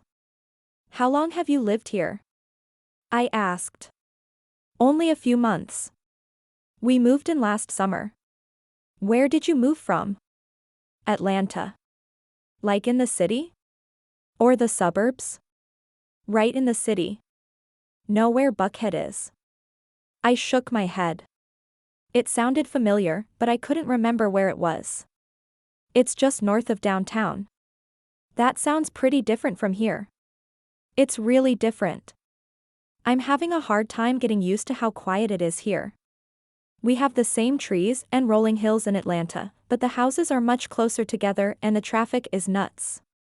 We have to drive a mile just to get to a stoplight here. And there aren't any sidewalks here. That's weird to me, too. I grew up on 20 acres of land, so I'm used to it. I wouldn't know what it was like to live in a big city. I think I'd feel claustrophobic with so many people around. It gets lonely here though. In Atlanta, I always had something going on with my friends. Pretty much every day we were meeting up for pizza or ice cream or going to the arcade. I'd just hop on my skateboard, and I'd be anywhere I wanted within 10 minutes. You skateboard and longboard? Yep. I'm surprised you know the difference. I have a cousin who longboards. He showed me a little bit last summer. Hudson perked up at that. Really? You know how to longboard? Just a little, but I really liked it. Well, anytime you want to learn more, let me know. I'd be happy to teach you. Sure. I'd love that. I knew I shouldn't be agreeing to yet another reason to see Hudson, but my armor chinks were falling off, and I wasn't so sure I cared anymore. When are you available for our first stakeout? Have you found out anything about the campaign schedule? Not yet. I can check it out tonight. Sounds good. Just text me when you find out and we'll set up a time. Maybe right after he has a fundraiser or something. I'm going to hang out with Liliana after this, and I can see if I can find out anything while I'm there. That's a great idea. Maybe you can get a feel for how his campaign is doing. And check up on Liliana too and see how she's doing. That was why I wanted to go over there. I want to make sure she's okay. Hudson nodded soberly. I still can't believe he hit her like that. Do you think he left a bruise on her? I asked. I wouldn't be surprised. If the bruise if bad enough, you'll be lucky if they even let you see her, Hudson pointed out. That made sense. How would they be able to explain why Liliana had a huge bruise on her face? I don't know how her mom puts up with the way he's hitting her daughter. If that was my kid, I'd stand up to the guy. I got mad all over again just thinking about it. How do you know he's not hitting her, too? I hadn't thought of that.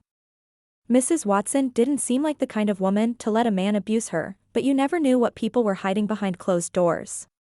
I had an abusive uncle who ended up in jail. For a long time, no one knew he'd been beating his wife. She'd been a pageant queen. She was poised and well-spoken and, on the outside, seemed completely put together. But his abuse was so bad she'd ended up in the hospital with broken ribs. Who knew what Mrs. Watson was actually going through? Was that why she seemed so tense and uptight all the time? I spotted the outline of my house through the trees. Just before we stepped from the cover of the trees, Hudson turned to me. Do you want me to walk you over to Liliana's? It's on my way up the hill anyway. You're not going to take the trail up? I stashed my board by the front of your property. So, it would be on my way. Sure. We just need to make sure no one sees us. And if anyone does, we'll just tell them I'm your neighbor and was stopping by to see if you guys wanted to buy candy bars or something. I'll tell them I'm a Boy Scout. I giggled. You know, both my brothers are Boy Scouts. They'll know you're not selling candy bars. They usually sell popcorn. I could be in a troop that does things differently.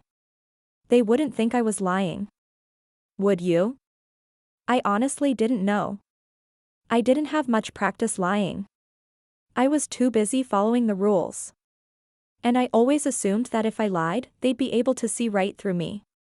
We stepped out into the last of the evening light, and thankfully, no one seemed to notice the strange blonde boy walking through the front lawn with me. You know, the candy bar selling thing wouldn't work, right? Says who? What would you do if they actually wanted to buy some candy bars? I guess I'd have to buy some candy bars and deliver them. I giggled.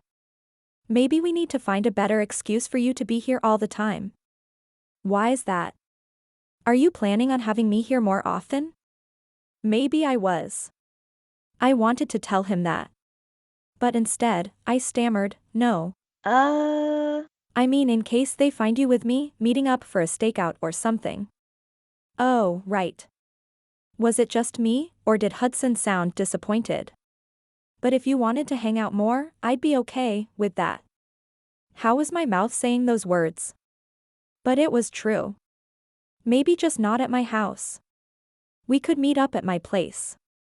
That was a really bad idea, but I found myself wanting to go back over to hang out with him another time. My mom's never home, and even if she was, she wouldn't care if you were over. She'd be glad I had someone around. Having his mom not being home made it even worse. I didn't need to think about it, so I asked, don't you hang out with that guy from school?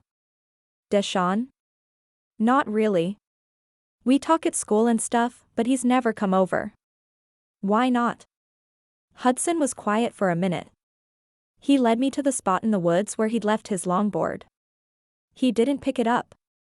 Instead, he turned to me. I guess I haven't felt very social since my parents' divorce. I wanted to say that I understood, or offer some words of comfort, but I didn't understand. I had no idea what he must be going through. I knew I should say something like, "Gee, that must be hard." But the words stuck in my throat. They sounded wooden and lame. Hudson turned to me, his eyes blazing. "Until now." "What do you mean?" I knew what he meant. At least I thought I did. This is the most alive I've felt in months. The wind picked up and tickled the loose strands of hair from my bun across my forehead. I looked into Hudson's earnest, blue eyes, and I wasn't afraid to let him look right back at me. He stood so close I could see a small scattering of freckles across his nose that I hadn't noticed before. He smelled amazing. I was ready. I wanted to kiss him, to know what his lips felt like on mine. I leaned forward, slowly anticipating the kiss. "Olivia? Where are you?" my mom called from the front porch. I took a jerky step back. "I have to go." We were concealed from sight from anyone standing on the porch, but I didn't want to take any chances. Hudson bit his bottom lip and reached for his longboard. "Cool. I'll see you later?" I nodded. Yeah. "Olivia?" "I'm coming, Mom," I called out to her. Hudson disappeared around a cluster of trees toward the street that led up the ridge to his neighborhood. I headed back to the house. My mom stood on the porch with her hands on her hips and an irritated look on her face. "Where have you been?" "I was out in the woods, hiking." I was just about to head over to Liliana's. "I don't think so. I've been working like a slave in the kitchen with no one to help me." I curled my hands into fists at my sides, nails digging into my palms. "Sorry, Mom. I didn't know you needed help." "Where's Destiny?" "She's over at her friend Hannah's house." "What about Michael?" "He's out with Preston." That didn't surprise me. Michael and Preston were inseparable. Great. My siblings were out goofing off with their friends, and my friend was in trouble. If I'd gone straight over there to check on her, I'd know if she was okay, but instead I'd done my own goofing off with Hudson. A little voice in the back of my head tried to remind me that I was showing Hudson the shortcut through the woods, but I silenced it right away. I followed my mom into the house and spent the rest of the night peeling and chopping potatoes and then later scrubbing pots and pans. By the time the kitchen was cleaned up, it was close to my bedtime. I thought about texting Liliana, but what would I say? "How's it going? Did your dad beat your face until it's unrecognizable?" She'd want to know how I knew she'd gotten hurt, and then I'd have to tell her Hudson had been spying on her. And that would lead to more questions about what we planned to do next, and I didn't want to go down that road. Liliana seemed stressed out enough when Hudson discovered that bruise on her arm. I dressed into my pajamas and clicked on the lamp next to my bed. I picked up my phone to make sure my alarm was set for the morning and saw a text from Liliana. "Liliana, you'll never believe what happened today. Bad news." I grabbed a handful of sheets and clutched it to my chest. Had her dad hurt her again? I had visions of ambulance rides to the hospital and Liliana all patched up with a broken arm. Me, what happened? "Liliana, I just got assigned to do a history assignment with Simon. This is the worst day ever." I relaxed my grip on the sheets and smoothed them out. "Me, who's Simon?" "Liliana, remember? He put a frog in my lunchbox in 5th grade, and he's been torturing me ever since." "Me, oh. Yeah. He's the guy that told your crush you liked him last year and ended up making a fool out of you in front of the entire school." "Liliana, gee, thanks for bringing that up again so I could relive that misery." "Me, anytime. Glad to help." "Me, on a more serious note, I'm glad that's all that's wrong." "It is, right? No more bruises or anything." I hoped my texts were obvious enough that she would feel guilty not telling me anything. My phone rang in my hand. It was Liliana. "Hey," she hissed over the phone. "You can't go texting me stuff like that." I'm going to have to delete your message. My parents filter through all my texts. If they read a text talking about bruises before I have the chance to read it and delete it, I'm in big trouble. Sorry, I don't want to cause more trouble for you. I just want to make sure you're okay. I'm fine. I promise. I think you need to get some help. Like go to the school counselor or something. You know I can't do that. They'd be required to report the incident. I flicked a piece of fuzz on my comforter and huffed, counting backward from 10. I had to let Liliana make her own decisions, but it was so hard watching her deal with the heavy burden she had on her to protect her dad from his own bad decisions. So what happened with you and Hudson? Did he ever text you? Yeah. He did actually. Yes. I knew it. He's hot. You should pretend to like him just to get him to think he's winning. And then at the last minute, you can dump his cold-hearted butt. I'm not actually so sure he's as cold-hearted as you may think. Yeah. I know he was concerned about the bruise, but that doesn't excuse the fact that he is completely okay with toying with your heart. Was she right? Was that all Hudson was doing? Maybe it was all an act. He seemed so genuine though. My face burned as I thought about how I'd started to let my guard down. I was such an idiot. Hey, I gotta go. I can hear my parents walking up the stairs. The line went dead, and I set my phone on the table next to my lamp. It buzzed again immediately. Hudson, thanks for showing me the way through the woods. I had a good time. I stared at the display for a minute. Maybe Liliana was right. I could play his game. Let him think I was head over heels for him. You're welcome. I had fun, too. When can I see you again? I hit send fast before I could chicken out and delete my words. If my parents caught me texting this kind of stuff to a guy, they would totally freak on me. Hudson, let's meet up tomorrow night. I just checked out the campaign schedule online and it looks like there's a big fundraiser tomorrow. How late can you stay out?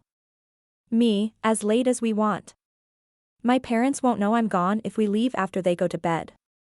And my sister sleeps like a rock. I read with the light on next to her all the time and she never wakes up. Hudson, sounds awesome. I can't wait. I'll meet up outside your window at 11. Sound good? Awesome. See you then. I set my phone down, satisfied with my ability to sound like I was eager to spend time with him. The problem was, I wasn't so sure I was faking it. Chapter 6, Hudson. At 10:59 I crept in the shadows outside Olivia's window. She must have been watching for me because her glass slid up, and she climbed outside. I put my hands around her waist and helped her down.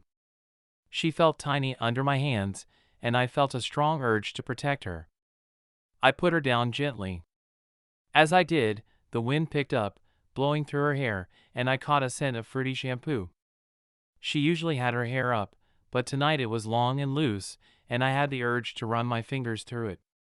The other day, at my house, I'd been able to brush a little bit of her hair back, and I wondered if the rest of it was just as soft and luscious. I'd almost forgotten about the bet that day and kissed her. Honestly, I didn't care about the bet anymore.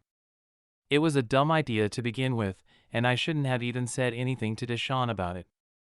He hadn't brought it up in over a week. Maybe he would forget all about it. Let's go, Olivia whispered. When we were out of sight of her house, she turned to me. I know we've been planning to do this for a while, but I can't believe I'm actually going through with it. Why's that? I asked. Because it's not like me. She stared ahead into the darkness. Maybe you need to get out more then. I never thought I'd say this, but I think you're right.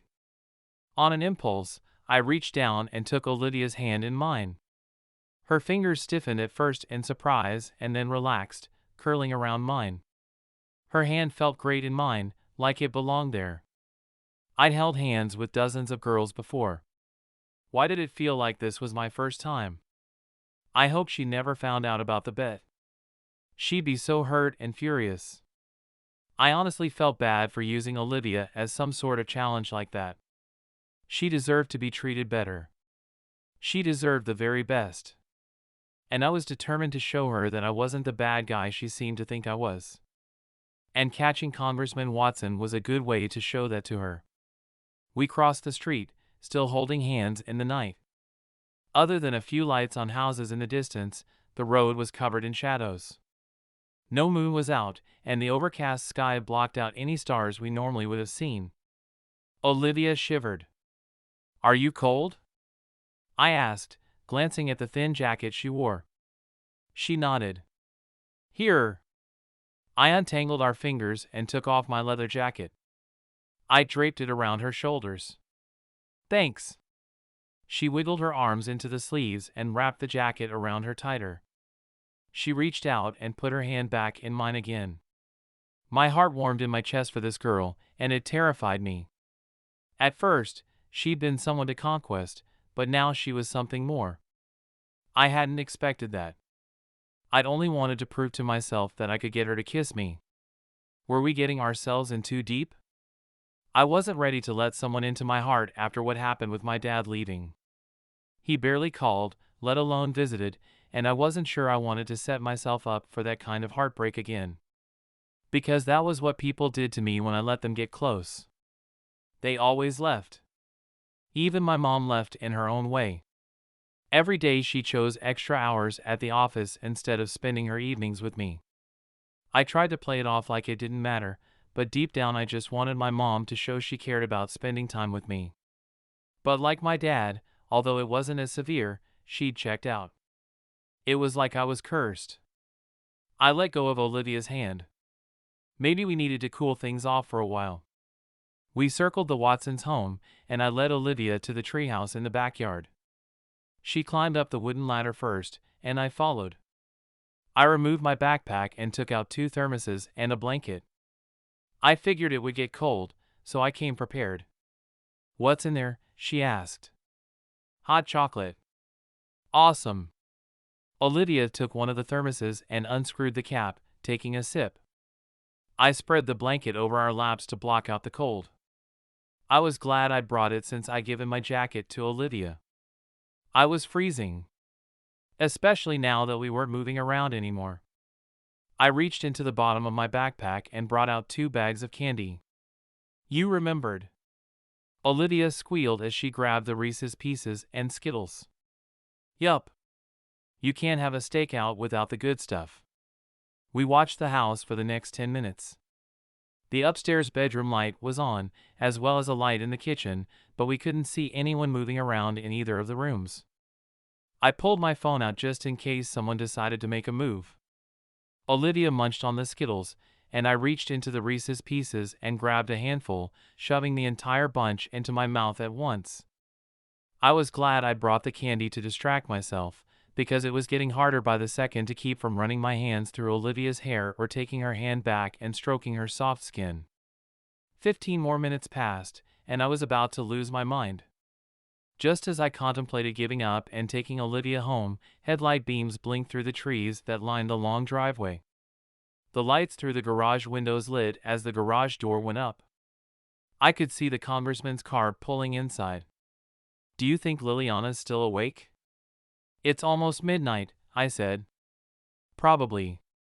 She hardly sleeps at all. Every time I stay over, we're up until 4 in the morning." "That's a sleepover," I pointed out. "What about on a regular night?" "I think so. She texts me past midnight all the time." Liliana's dad walked into the kitchen and rummaged around in the fridge. He grabbed a container from a shelf and closed the fridge. He walked across the kitchen and popped it into the microwave. I pulled out my phone, ready for some kind of action to go down. "Does it feel sick that we're sitting here, waiting for our friend to get hurt, like we're excited for it to happen?" I nodded. "Yeah. The whole thing is pretty messed up. And it's not that we want her to get hurt. We just want to be able to put a stop to it, so it doesn't happen again. The guy needs help, and he's not going to get any if we stay quiet and ignore the situation. I guess. I just feel like I'm invading their privacy." He lost the right to his privacy the minute he left bruises on his daughter. I hadn't thought of it like that, Olivia said. You shouldn't feel bad. She snuggled into me. Thanks, Hudson. She smelled so good, and it was driving me nuts. I wanted to kiss her so bad. But I knew at this point that if I did, I'd only end up getting my heart smashed. Not to mention that her parents would find out, and they'd never let me see her again. They'd probably end up locking Olivia up in her room for the rest of her life. Liliana appeared in the kitchen, and her dad didn't look happy about it. She said something snappy back to him and opened the refrigerator. She got out a gallon of milk and poured herself a glass. He ripped the glass from her hand, flinging milk across the room. I hit record on my phone and zoomed in closer. His face turned red as he screamed at her. Liliana cowered away from him, covering her face with her arms like she was preparing for the blows she was used to receiving. He threw the glass across the room, and it smashed against the wall behind her. He stormed out of the room and disappeared from sight. Liliana stood with her arms around her torso, tears streaming down her face. Then she straightened and wiped beneath her eyes. Her mom showed up in a bathrobe with an angry expression on her face. She pointed at the mess, and Liliana crossed the kitchen and opened a drawer. She pulled out a rag and took it to the sink, getting it wet. Her mom stood next to her, lecturing her the entire time. At least that was what it looked like she was doing. Liliana sprayed the counter with cleaner and then wiped up the milk. I wasn't sure from where I was, but it looked like her hands were shaking. They're making her clean that mess? She didn't even do it, Olivia said in disgust. Liliana rinsed out her rag and dragged the trash can to the spot next to the broken glass. She picked up the big pieces and threw them away while her mom ranted and raved, articulating forcefully with her hands. Then she swept up the rest and threw it away, too. She finished up on her hands and knees, wiping up the floor with the rag. Her dad came back downstairs and berated Liliana again.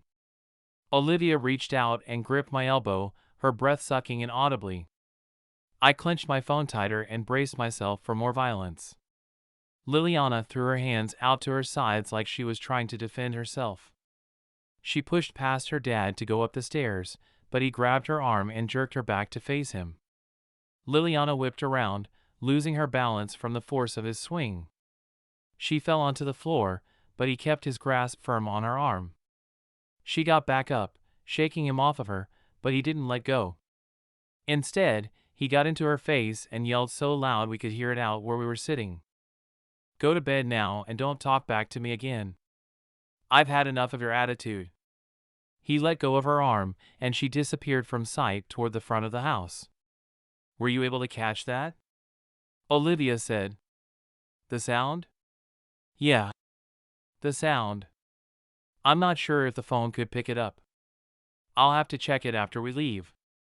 Liliana's dad got his food from the microwave and sat at the table with his phone, scrolling through like nothing had just happened.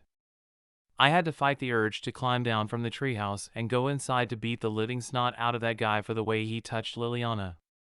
We waited in silence while he finished his food. Olivia took a sip from her thermos, and I noticed her hand shaking. I put a comforting arm around her, and she snuggled deeper into me, leaning her head against my shoulder. After a while her rapid breathing slowed, and we sat together like that for a moment longer. She felt warm and smelled nice, like vanilla. I was enjoying this way too much. Hopefully, he was going to finish up soon because I needed to get her home before I did something that I would regret later. I contemplated packing up for the night, but Liliana's dad would probably see us moving around. It was better to wait to leave until he went to bed. He got up, leaving his dirty bowl on the table, and left the kitchen, turning out the light behind him. For some reason that bothered me. Like he didn't respect his wife enough to clean up after himself. I left my dirty dishes lying around all the time, but this felt different. Almost like he was doing it on purpose to be a jerk. He's not even going to put his dishes in the sink? Olivia said. You noticed that, too? Yeah. I know it's kind of silly, but it's the last straw. He's probably going to make Liliana clean it tomorrow before school. She has to get up early to do chores all the time. She's like the family slave. Olivia looked beautiful when she was upset. Her brow furrowed, and her lip pushed out into a little pout. It was distracting. We should probably go, I said, twisting the cap back on my thermos. Olivia sighed. I agree. I'm exhausted. Olivia tugged the blanket off my lap and started folding it, which didn't seem to be easy in the cramped space. She handed me the messy bundle, and I crammed it into the bottom of my backpack. I topped it with the 2 thermoses and zipped the entire thing up. I put on my backpack and climbed down first, and then Olivia followed. We snuck through the Watsons' backyard unnoticed until we rounded the house. A light flashed on, lighting us up in the backyard. I grabbed Olivia's hand and made a run for the street. When we were about halfway across the pasture, Olivia said, I don't think they saw us. Those lights are motion detecting. Oh! I slowed down to a normal pace, still holding Olivia's hand. That was good to know. I hadn't been close enough to the house to trigger them when I'd been to the house before, so I hadn't noticed. I thought we were going to end up in jail for trespassing on the congressman's property or something. We wouldn't go to jail. We'd just tell him we were planning a surprise for Liliana. He wouldn't care. I shook my head. You don't know how suspicious guilty people can be. Especially when they're abusers. I knew firsthand because my dad had been like that when he was stepping out on my mom. But I didn't bother mentioning that to Olivia. She didn't need to know how messed up my family actually was. Well, next time we'll have to be careful about the light. It was a good thing we'd been careful to skirt around the house earlier tonight, or we would have set that thing off. I knew better than to creep around close to the house while people were still awake and moving about. We came to the street and crossed it together. I was still holding Olivia's hand. I almost hadn't noticed with how wrapped up I'd been in the possibility of getting caught. I contemplated dropping her hand, but Olivia curled her fingers around mine tighter and a chill ran up my arm. All reason flew from my mind, and I let her keep her hand in mine. A little hand-holding wouldn't hurt anything, would it? Does your house have those lights, too? I asked. No. But we should stay close to the woods anyway. Especially this late at night. I don't think anyone will find us out here, but I don't want to take my chances. That makes sense. We rounded the house to Olivia's window, and I helped her up, refastening the screen after she shut the window. I walked to lunch the following Friday with Destiny, her best friend Hannah, and Evan. Hannah and Evan seemed to have something going on between them. I wouldn't be surprised if they started dating at any moment. The 2 girls chatted about choir and Destiny's love life, and my mind drifted to Olivia. I wished I could find a way to get her to introduce me to the rest of her family. Maybe there was a way I could get Destiny to help out. I racked my brain for solutions, but nothing was coming to mind. I usually sat with Destiny's crowd at lunch. I'd met them at the school retreat, and they seemed pretty cool. And it never hurt to get Olivia's sister on my side about things. I had enough stacked against me with Olivia's parents being so strict. Olivia had lunch at a different time, so I wasn't able to sit with her. Not that she would have let me anyway. Although she'd been fine snuggling up to me at our stakeout, she still completely avoided me at school. We wove through the crowded lunchroom to our normal spot. The school's student body president, Isaac Robinson, who they'd just been talking about, sat at our usual table. We took the seats across from him. He was Hannah's cousin, and she'd invited him to sit with us. I had a feeling she was trying to set him up with Destiny. I'd overheard enough of their conversations to know that Destiny had a huge crush on him. He'd just gone through a breakup with his cheerleader girlfriend, and he definitely seemed to have his eye on Destiny. Destiny, Isaac just told me you invited him to play paintball with this weekend, Hannah said. Paintball. Maybe that was the answer. If I could get Destiny to invite me to play paintball, it would be a natural way for me to get to know Olivia's family. Then I could get them to trust me. Destiny, you play paintball? I asked, hoping to keep my voice from sounding too eager. She turned to look at me. Yep. Do you play? I've never tried it, but I'd like to. You can come if you want. Score! That was way too easy. My weekend just cleared itself. Name the time, and I'll be there, I said. What, no invite for us? Hannah said, acting like she was already a couple with Evan. Of course, you're welcome to come. I didn't think you'd be interested, Destiny said. Are you kidding? Evan said. I love paintball. I used to play with some buddies of mine until they went away to college. I breathed a sigh of relief as I dug into my food. It might have been easy to get an invite from Destiny to the paintball game, but getting their parents to let me date Olivia was another matter altogether.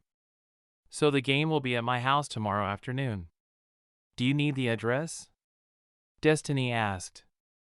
I hesitated. Should I tell her I had a general idea of where she lived? I almost said as much, but then thought better of it. Sure. Go ahead and text it to me. Olivia wouldn't be happy with me if Destiny got suspicious about how I knew where they lived. The more ignorant I looked about the matter, the better. Chapter 7, Olivia. Saturday morning rolled around, and I woke up to an empty room. Destiny was away at her friend Hannah's house for a sleepover, and I'd been up late texting Hudson. I clutched my hand around my phone as the drama from the night before came rolling back to me in waves. Bile rose in my throat as I recalled our argument. Apparently, Destiny had invited him over to play paintball. A bunch people were coming over later in the afternoon to play on our property. Destiny and Michael were obsessed with paintball. I couldn't stand it. Hudson was trying to convince me to come out and play with them. I couldn't think of a worse torture.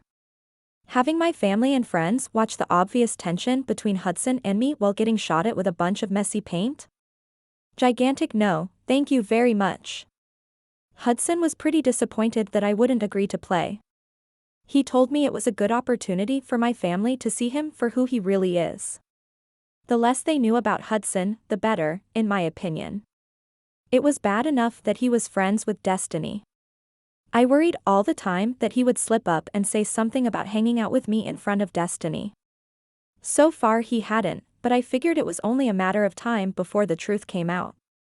Or worse, someone heard some tiny part of the situation and jumped to huge conclusions. And then I'd really be in trouble. I couldn't stop him from coming over or from hanging out with Destiny and Michael, but that didn't mean I had to be anywhere around when it happened. I planned to stay locked up in my room the entire time. And I had a new vampire book from the library calling my name. I'd been planning to spend my evenings snuggled up in my bed reading it, but that drama with Hudson had happened instead. I couldn't figure out why he thought that one conversation with my parents would suddenly change their minds about letting me date before I turned 30. Dating someone outside our faith was another matter altogether. There was zero chance he could say anything to them to convince them to change their viewpoint. My parents were super set in their ways. I snatched my vampire book from my nightstand and cracked it open to the first chapter, letting my worries melt away as I dove into a world of supernatural creatures and angsty romance. As I turned the page to chapter 3, my phone buzzed against my leg. I had a text from my friend Brinley Nelson. The Nelsons were our best friends from church. We pretty much did everything together with them. I'd been so wrapped up lately in Liliana's troubles and my drama with Hudson that I'd been neglecting Brinley more than usual. I swiped my phone screen and unlocked it. Brinley, hey, are you going to be home later today? I'm super bored.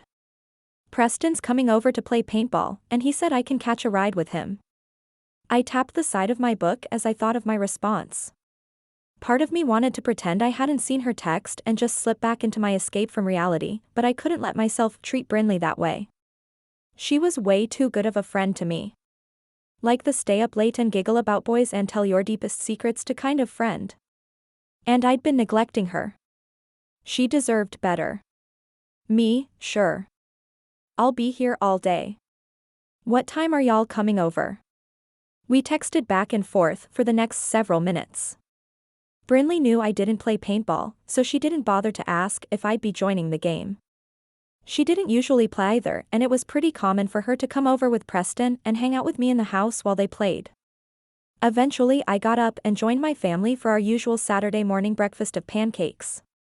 As I sat and watched my parents talking over their plates, worry crept into my stomach. How would I possibly be able to keep Hudson from talking to them and letting them know that he was interested in me? I stabbed a piece of cut-up pancake with my fork and shoved the syrup-covered square into my mouth. Maybe there was something I could tell them now to get them to understand how I knew Hudson. I'd have to set up plans with Hudson so he stuck to the story. We could tell them that we met through Destiny or that he was friends with Liliana. They didn't have to know more to the story, right? I finished up my pancakes and took my plate to the sink, rinsing it clean and sticking it into the dishwasher. I cleaned off a few more dishes sitting in the sink before heading back to my room to dive back into my vampire book.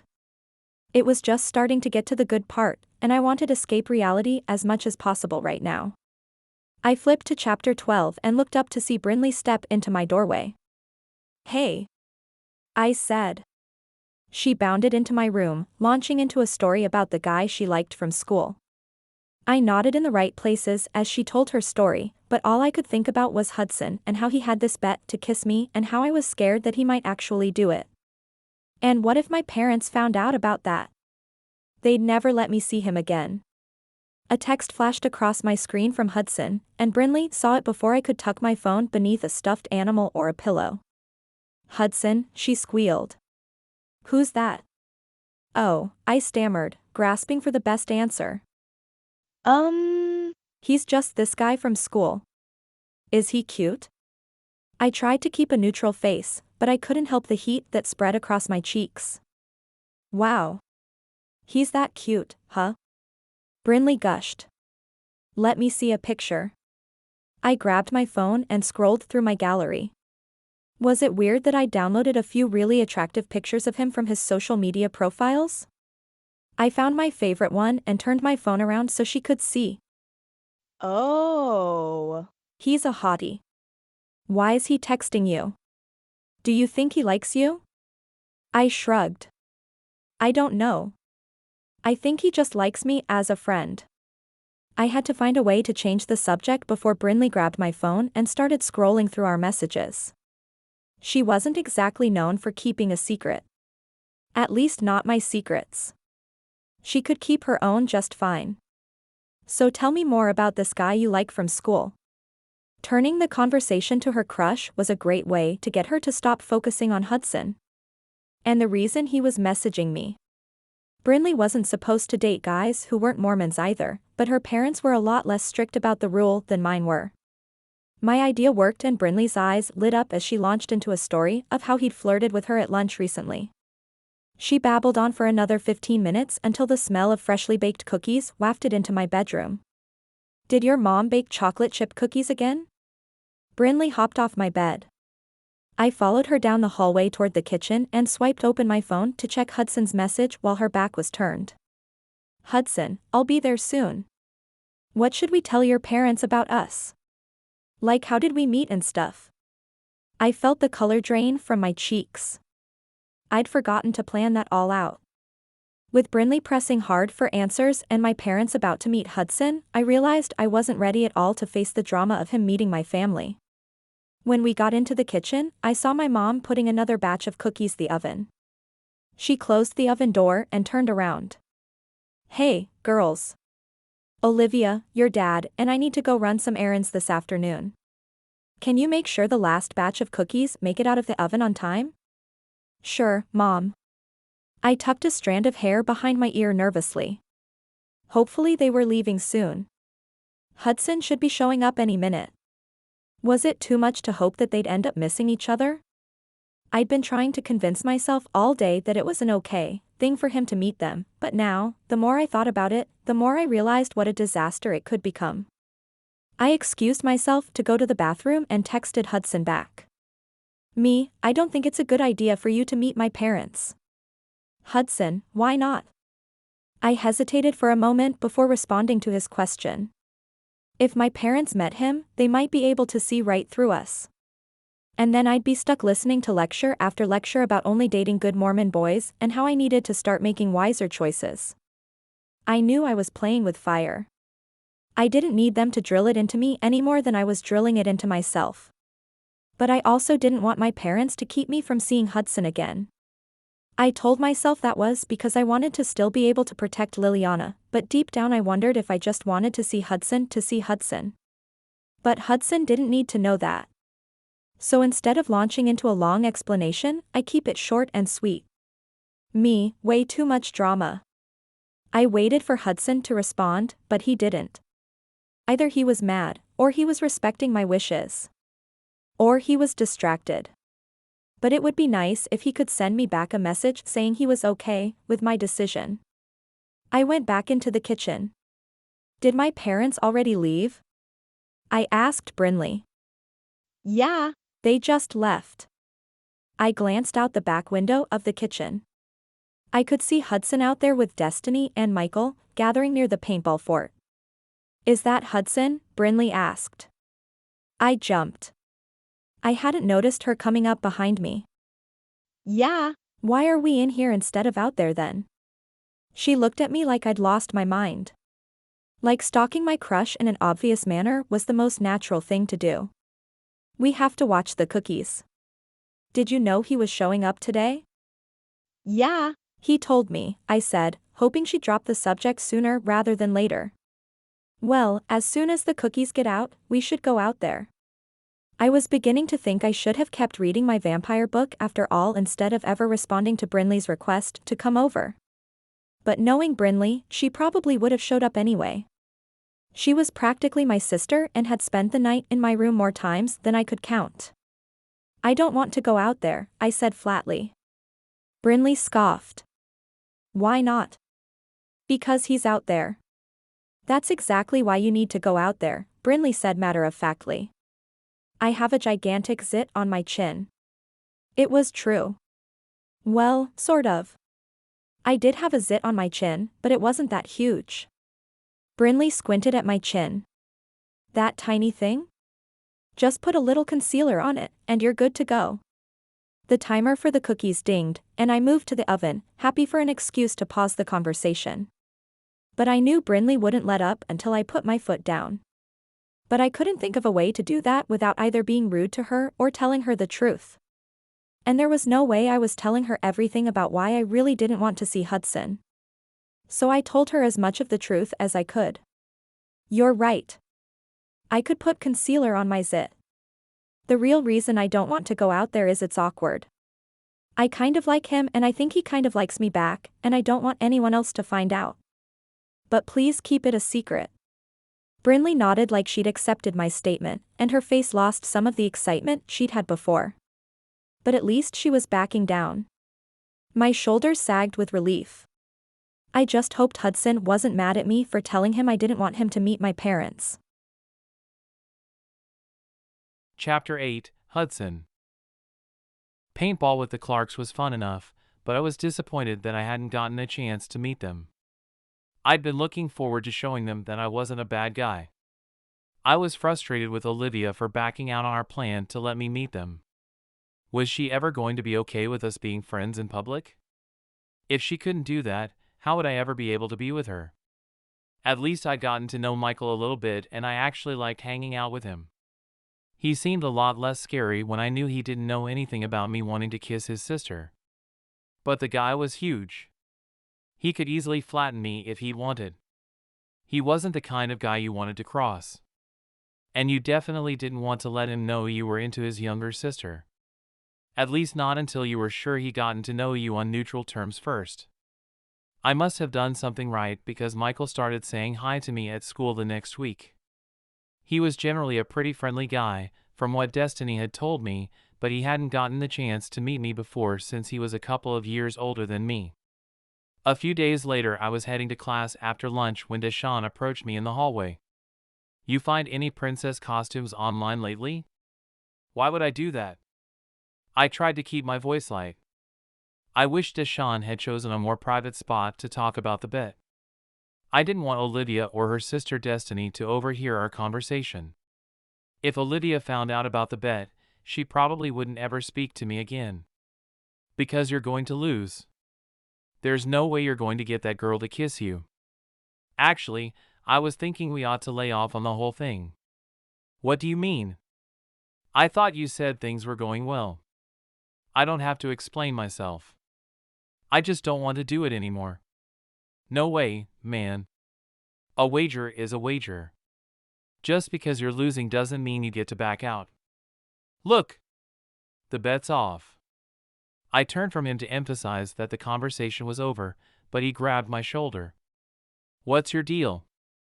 You fall for her or something? What? No.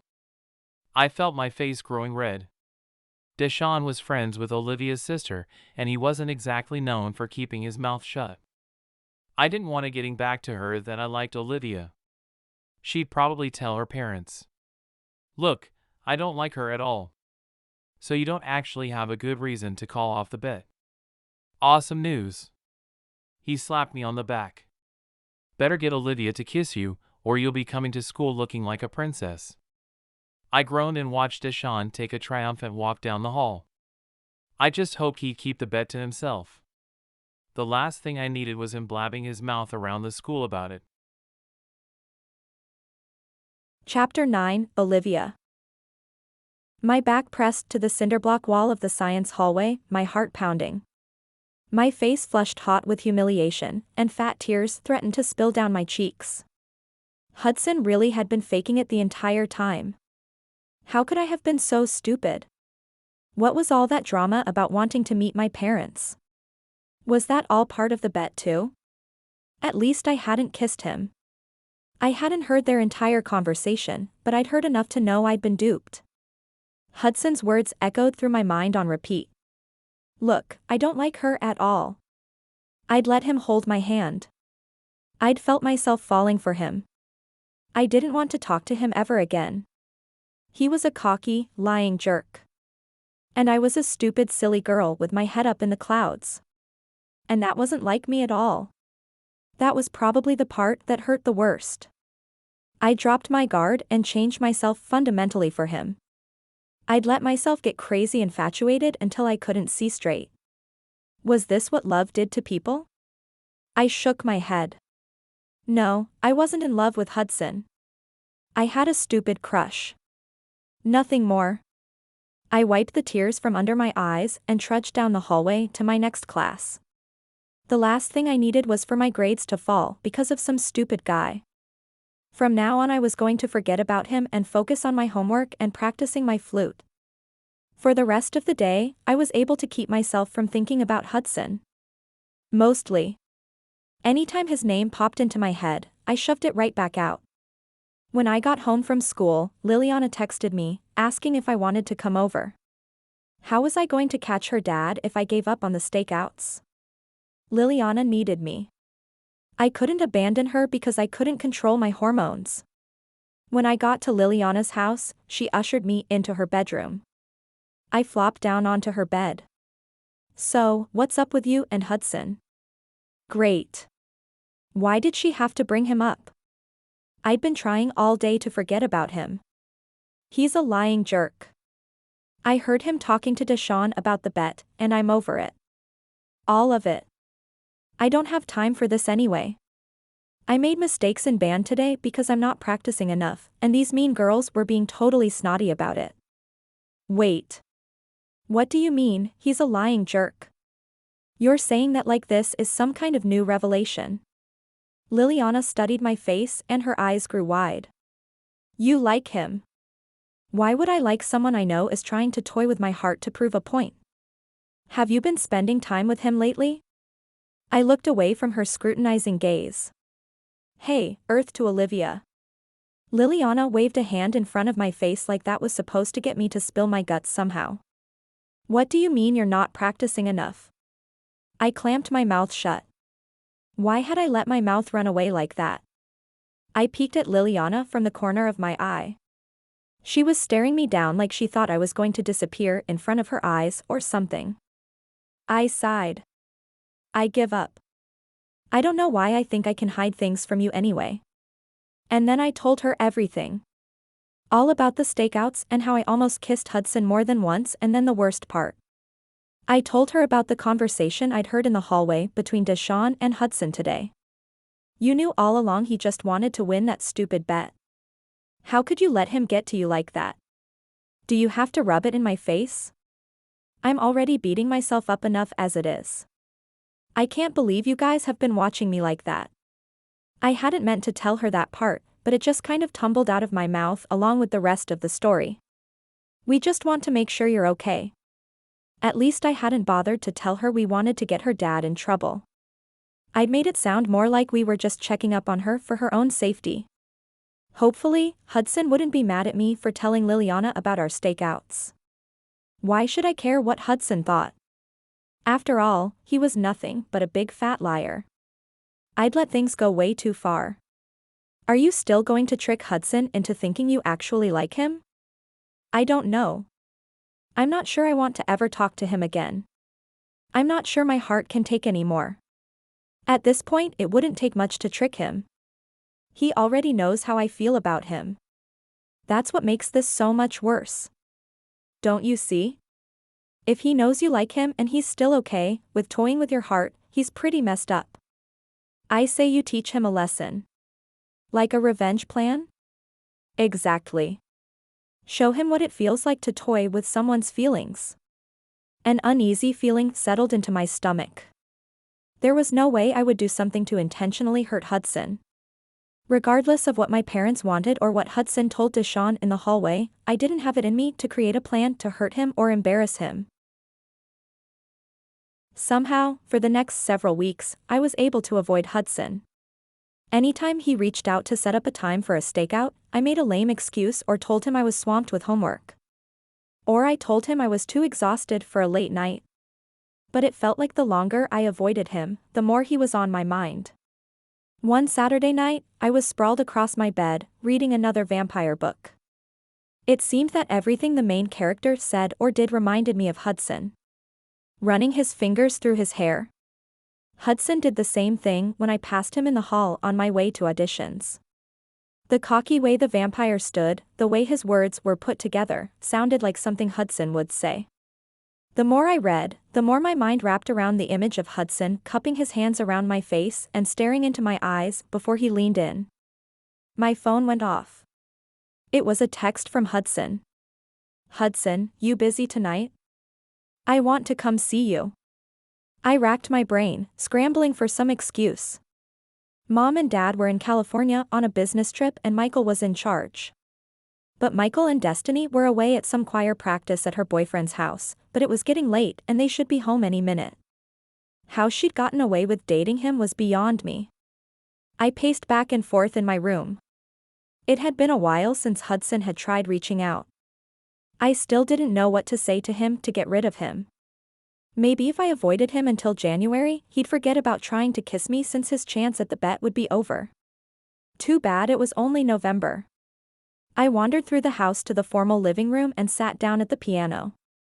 Maybe if I played some Mozart, an idea of how to get rid of Hudson without being cruel would come to my mind. After all, I couldn't avoid him forever. He knew where I lived.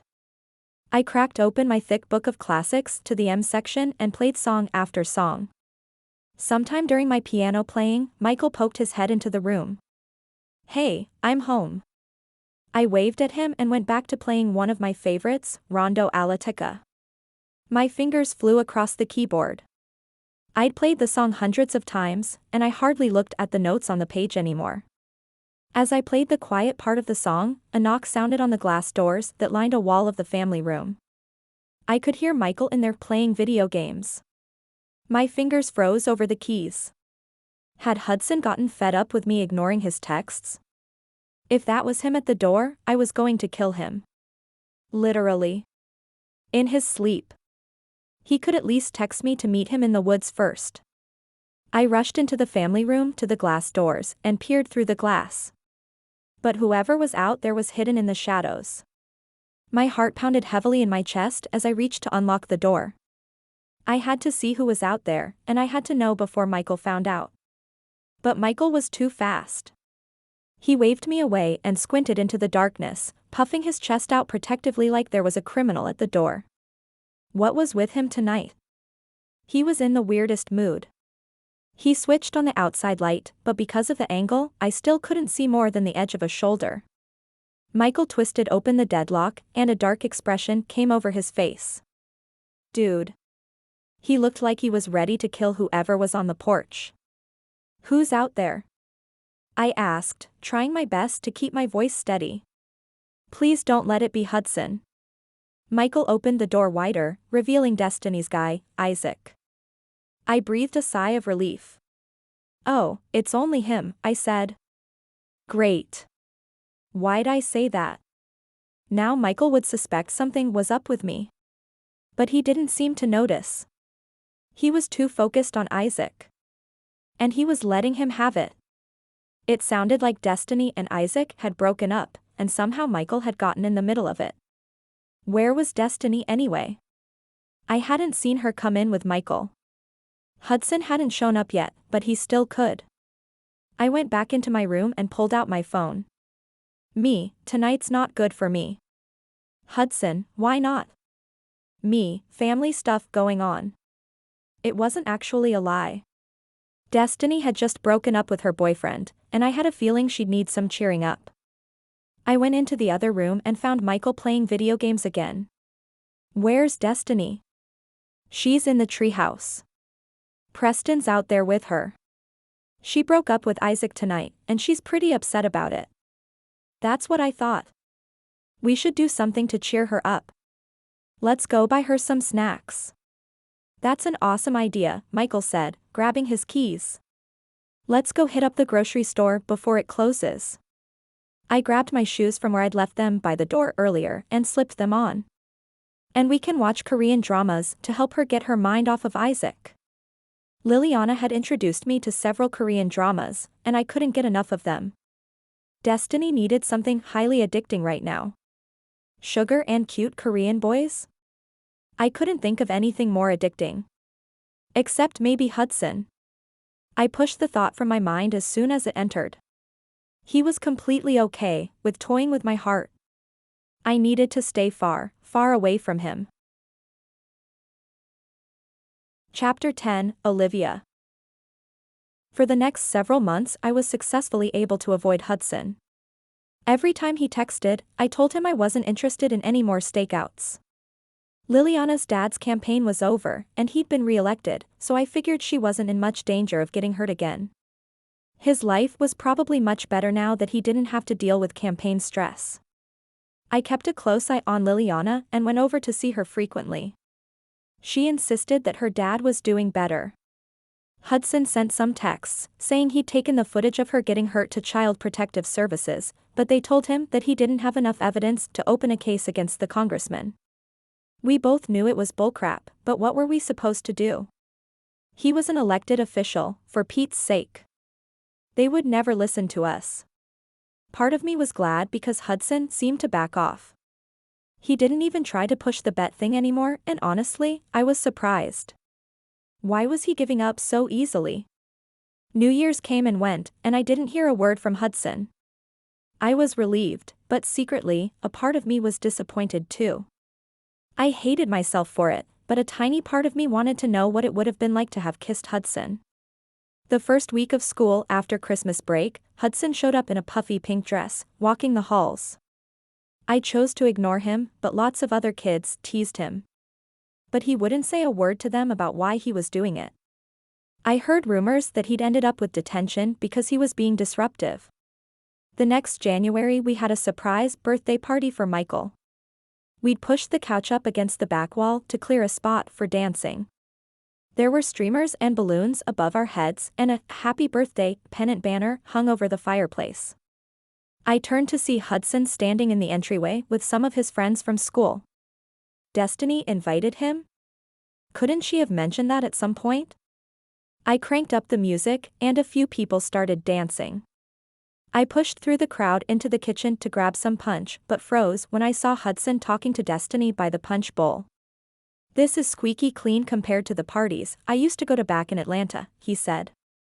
Destiny looked back into the family room and nodded. I followed her gaze. The slow dancing couples kept about a foot of space between their bodies. But that was all I'd ever known. The only people I'd ever seen slow dancing closer than that were on TV. No wild partying for me. My parents stick around the entire time, Destiny said. She swirled a carrot in ranch and took a bite. I'm actually a Mormon, too, Hudson said. Destiny almost choked on her carrot. What? No way. I took an involuntary step back against the kitchen cabinets. That couldn't possibly be true. Dozens of thoughts bombarded my mind at once. Was he lying? Maybe he was saying that because he wanted to impress Destiny. And if he wanted to impress her, did that mean her liked her instead of me? He did seem flirty with her from time to time. I'd caught her texting Hudson several times, and I didn't even want to think about what happened when they had chemistry class together. The thought swirled in my head for what seemed an eternity but was actually only half a second. But the thought that dominated them all was this: if Hudson was a Mormon, then Mom and Dad wouldn't have anything to say about me dating him once I was older. Well, I think I am. My mom took me when I was a little kid, but we never go to church anymore. Well, that explained why I'd never seen him at church before. You should come with us, Destiny said. The church is just down the street from here. Destiny glanced over at me. Why was she doing this? Did she suspect that I liked Hudson? Was she trying to turn him into a good Mormon boy for me? Or for herself? She had enough guys swarming her. She should be happy with what she already had.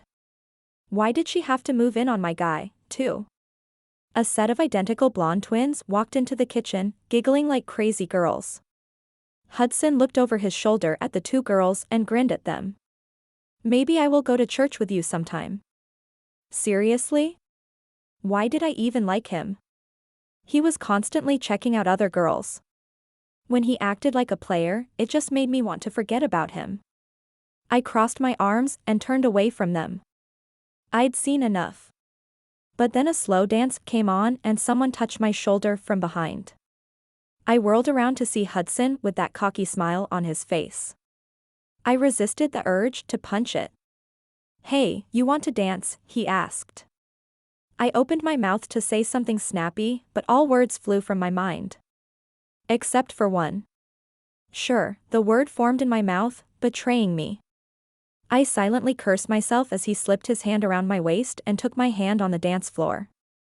Having fun? He asked after a few moments of awkward silence. You sure seem to be having fun, I snapped. He cocked his head to the side. What do you mean? Don't act like you don't know what I'm talking about, Mr. Player. I don't, actually. What gives you the idea that I'm a player? Oh, come on. You've been hitting on every hot girl here tonight. That's hardly true. But I'm actually pretty interested to know why you even care who I look at.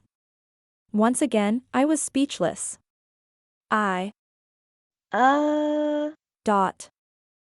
cleared my throat. Just because I'm talking to people at a party doesn't mean I'm hitting on them.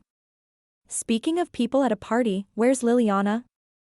Her parents don't let her to go parties. It's too unproductive. She had to stay home and do homework. Was he into her as well? I must have looked irritated because he said, I was just wondering because you two always seem to be together, and she's not here. Sure, I said, resisting the urge to roll my eyes. I'm not interested in Liliana, he said, looking me straight in the eyes. I like someone else. My cheeks flamed. Why was he looking at me like that? The bet was over, wasn't it?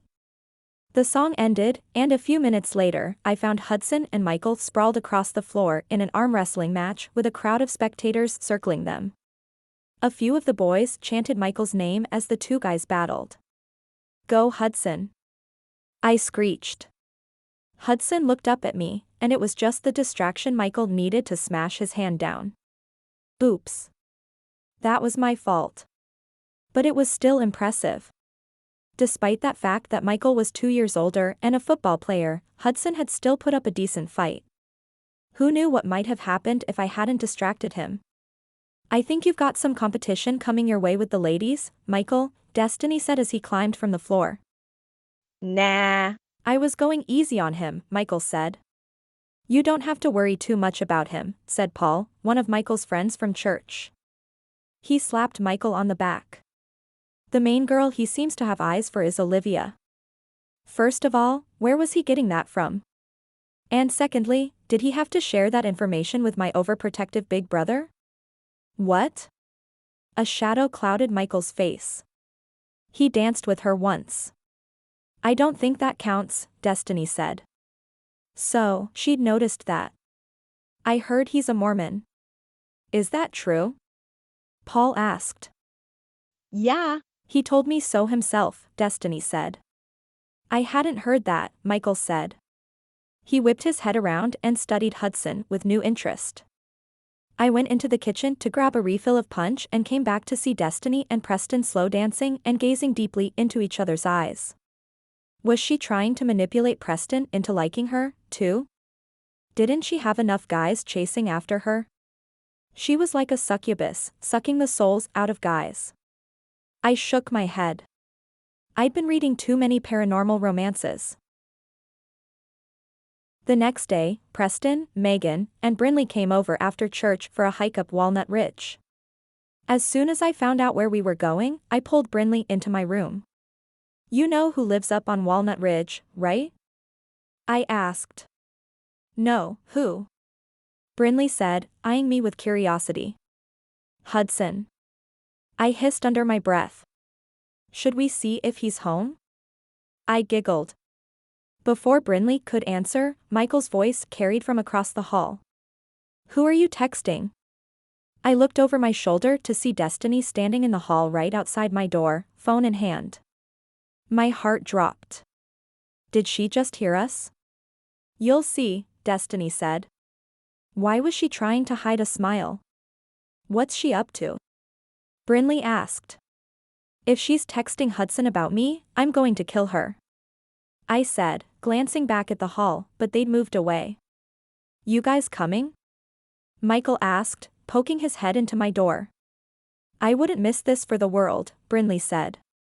I shot her a silencing look, but she only grinned back at me with her naughty smile. I nudged her playfully as I bounced from the bed, suddenly feeling a burst of excitement mixed with a fresh batch of butterflies. I wanted to tell Brinley about my suspicion that Hudson liked me and only me, but we didn't get another chance to talk without Michael around as we hiked to the top.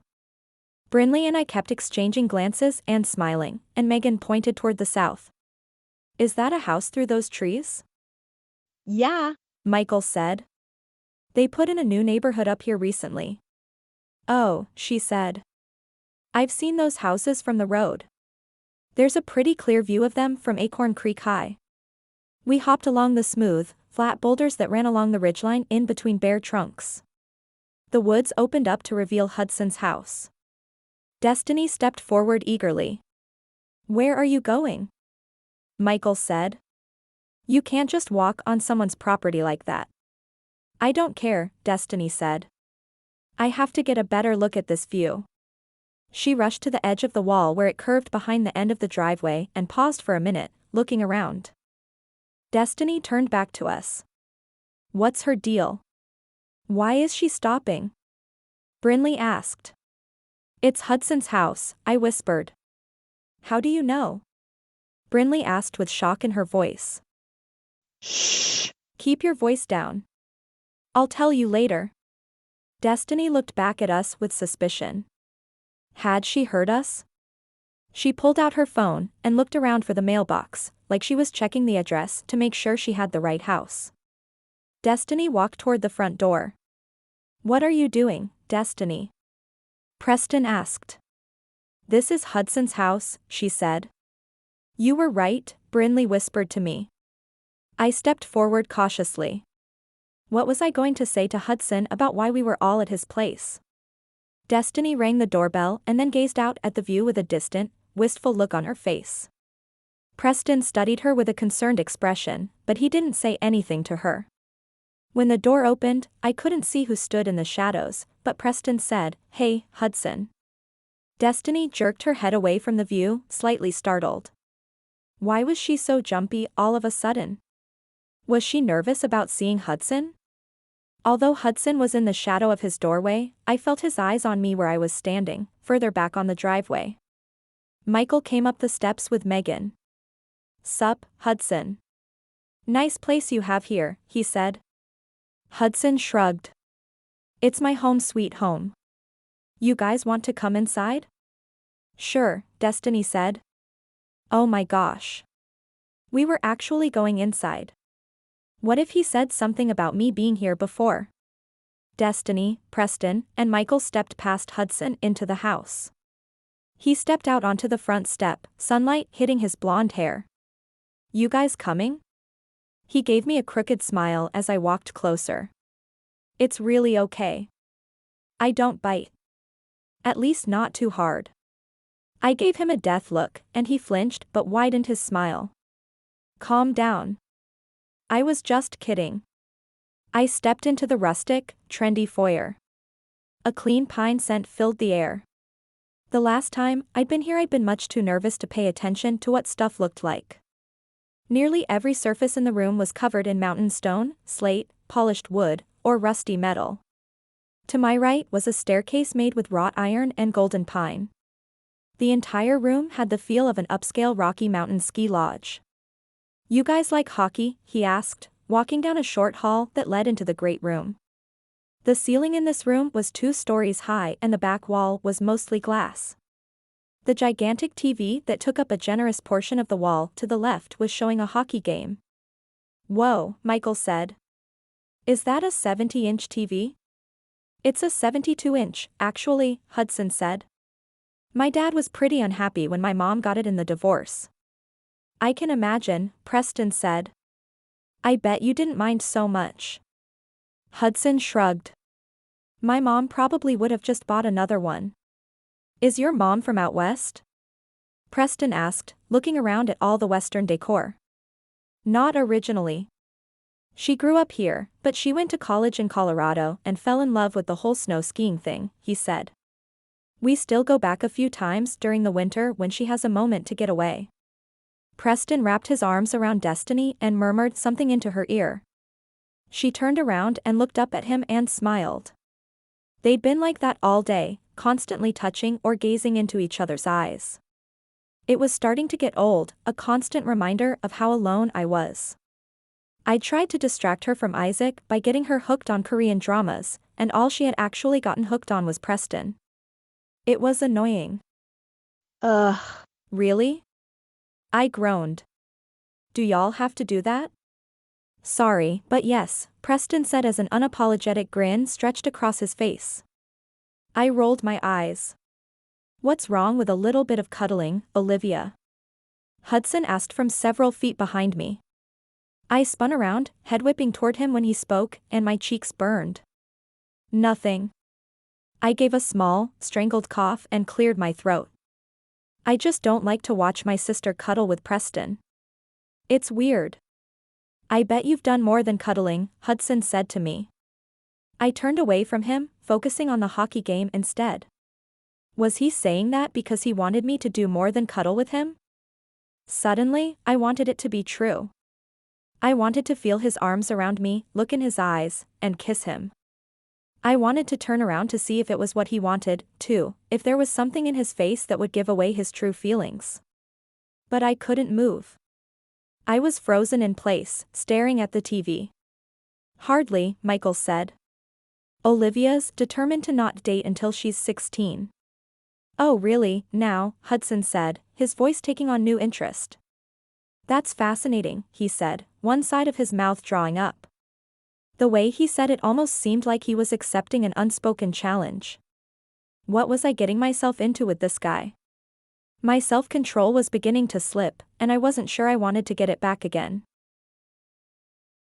Later that night, when I'd settled into bed to read my newest book, I found myself completely unfocused on the story. I couldn't stop thinking about Hudson suggesting that I'd done more than cuddling. Why'd he have to say that? The anger was beginning to set in, and it wasn't going away until I addressed it with him. Now Destiny and Michael probably thought I was going around kissing people. My phone buzzed. "Hudson, do you want to meet up tonight?" Me, and risk getting myself in trouble? Why would I do that? Hudson, because I have a feeling you want to see me as much as I want to see you. I bit my lip. It was scary how much he'd read me. I had wanted to see him. But I was mad at him too. He'd been causing problems in front of my family, and I felt like he was doing it on purpose to taunt me. Was he mad at me for ignoring him so much? It wasn't my fault he ended up in that stupid princess costume.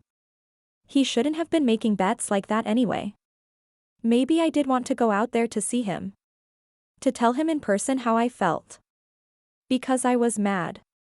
And it had nothing to do with the fact that he'd looked really good lately. Me, fine. I'll text you when Destiny's asleep. When her breathing became even, I shot him a text, letting him know I was ready. I pulled the covers back and grabbed a bundle of clothes that I'd changed out of earlier. I slipped into the bathroom to change, making sure no one was moving about in the hallway. I crept back into our room and put my boots on. Destiny hadn't moved a muscle. I pushed the window up and crept out. Hudson was up the hill a bit, sitting on a tree stump. I crossed my arms over my chest, feeling defensive immediately. We need to talk about why you're telling my family that I want to do more than cuddling.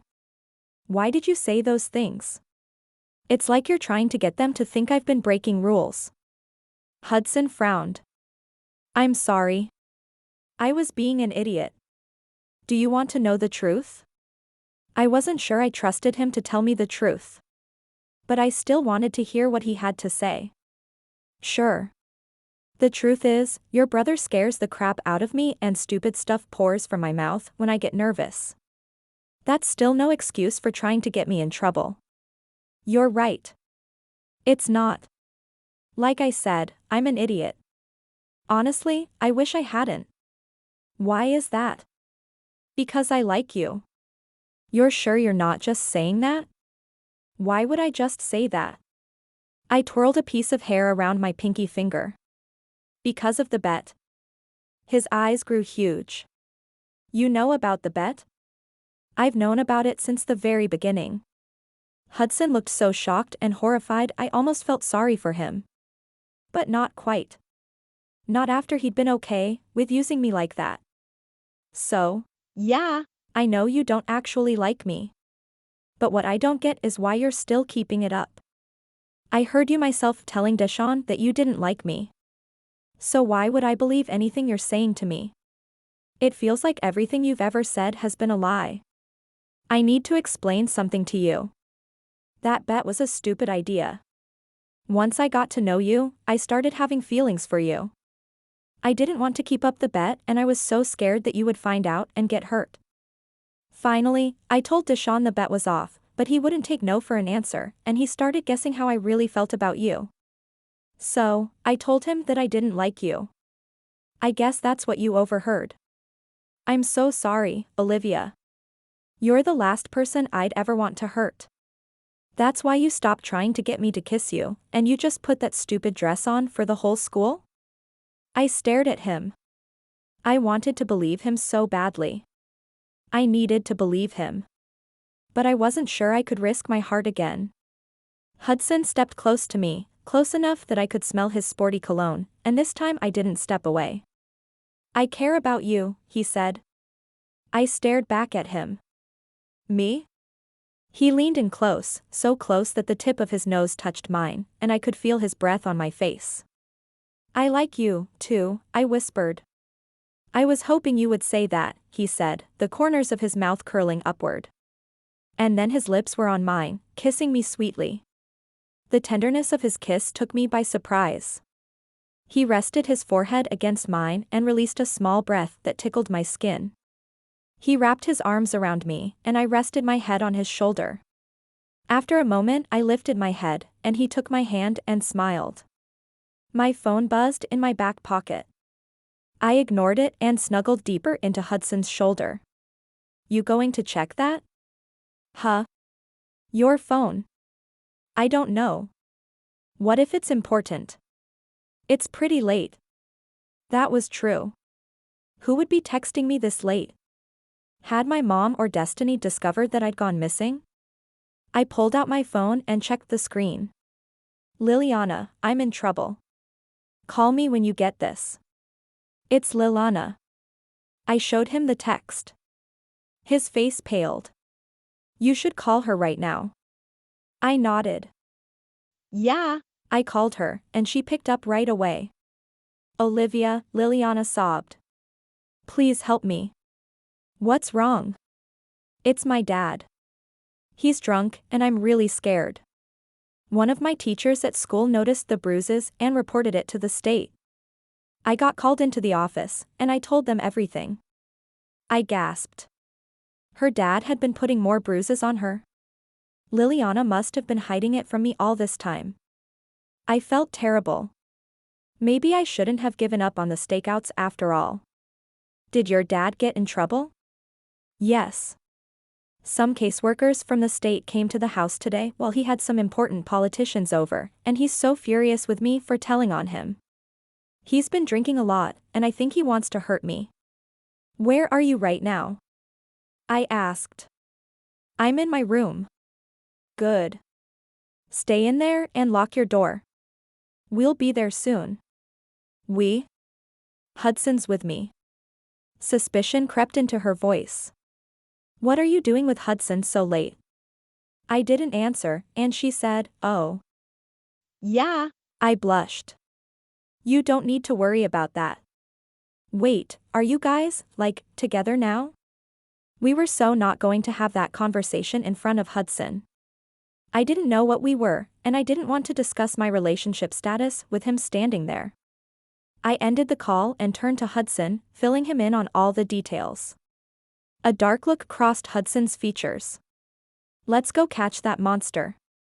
If he lays one more finger on her. I grabbed his hand and tugged him down the trail toward Liliana's house. Chapter 11, Hudson. We cut through the woods to the road, so we'd avoid being seen by Olivia's family.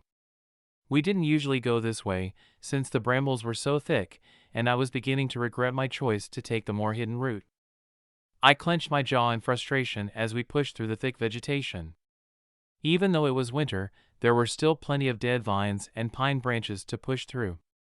I had to pull out a pocket knife a few times to cut through some of the tangled up vines threatening to trip us up as we pushed through the woods. Let's not go this way again, Olivia said. My heart warmed when she said the word again. At least she wasn't planning on writing me off again. I'd really missed her for the past few months. We pushed through the last of the trees, and the street came into view, drenched in shadows from the tall trees lining the road. I took Olivia's hand as we crossed the street. It was almost becoming habit now. I liked the idea of that. My heart pounded as we dashed across the shadowed road to the Watsons' property. I helped Olivia climb the fence and we snuck past the horses sleeping in their barn. When we neared the house, Olivia pulled out her phone. I'm going to call Liliana and see what she wants us to do. I nodded as she put the phone up to her ear. Hey. We're in your front yard. Where should we meet you? She listened for a minute and then said goodbye and hung up.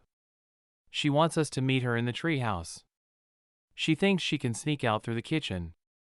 I grabbed Olivia's hand again and tugged her toward the side of the house so we could sneak around the floodlights. The last thing we needed was Congressman Watson coming out of the house in a drunken rage. When we got to the treehouse, Liliana was coming from the back door of the house. She dashed out to meet us. Think we'll all fit up there? I asked. It had been pretty tight with just Olivia and me. Liliana shook her head. Let's go further away, behind the bushes. She pointed to the line of shrubbery behind the treehouse. We followed her to the new hiding spot and crouched, out of sight of the house. What do you want to do? Olivia asked. I don't even know. I think I just want to get out of here. Move away? I asked. She nodded. I can't live here anymore. I don't think it works that way. You'd have to be removed from your home by the state. Do you think you have a strong enough case to do that? I asked. I think I should. But why should you be uprooted from your home and your school? It's your dad's fault for hitting you. I think we should call the police. Liliana needs to be seen by a medical professional so they can document how these bruises happened. Do you think they'll listen? Olivia asked. They will have to, Liliana said. With your fresh injuries, the report from your school, and the video I have on my phone, it should be enough to get the guy put away, I said. Liliana put her face in her hands. I don't want my dad to go to jail. Olivia wrapped a comforting arm around her shoulders. Your dad needs to get help. And you need to be safe. I pulled out my phone and called the police. With Liliana's help, I told them the address and where we were hiding in the backyard. While we waited for them to come, I unzipped my backpack and passed out some Skittles and Reese's Pieces. Liliana's face lit up, and it warmed my heart to see something so small brightening her night. The police showed up without lights and sirens and quietly drove up the driveway. We could see the headlights of 2 cop cars bobbing up the driveway from where we hid. 2 of the officers came back to where we were, and the other 2 must have gone to the front door. I held my breath. This was really happening. Flashlight beams wobbled toward us and lit our faces, blinding me momentarily. We stood from our crouching positions and greeting the officers. How are you kids doing tonight? We've had better nights, Liliana said. Especially me. Are you Liliana Watson? She nodded, and we gave our names and statements as well. The officer wrote notes on a pad of paper and the other officer shone the flashlight on the pad for him. One of the officers gave me his email address so I could send him the video of the incident I'd caught a few months earlier. The officers led us to the front of the house, and we saw the other 2 officers putting handcuffs on her dad. He turned and saw us, surprise written across his face. Liliana's mom rushed to her in a display of concern I didn't fully buy. I just hoped she'd be nicer to Liliana than her dad had been. We watched as the 2 of the officers ushered the congressman into the back seat of their car and drove off. The remaining 2 officers turned back to us. An ambulance is on its way and should be here any minute. Why is it so far behind the rest of you? I asked. We weren't sure she needed medical attention. But after seeing her myself and the intoxicated state her dad is in, I'd recommend that she be examined. A few moments later an ambulance pulled up the drive and paramedics poured out, surrounding Liliana. They decided to send her to the hospital to run further tests. The police wouldn't leave until Mrs. Watson agreed to take her to the hospital.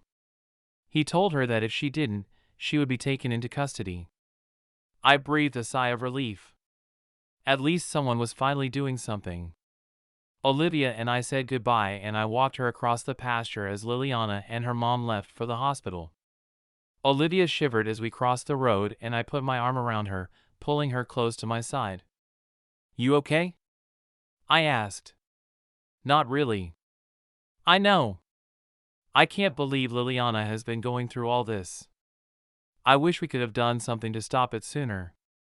So do I. I feel like such a terrible friend for giving up on her like that.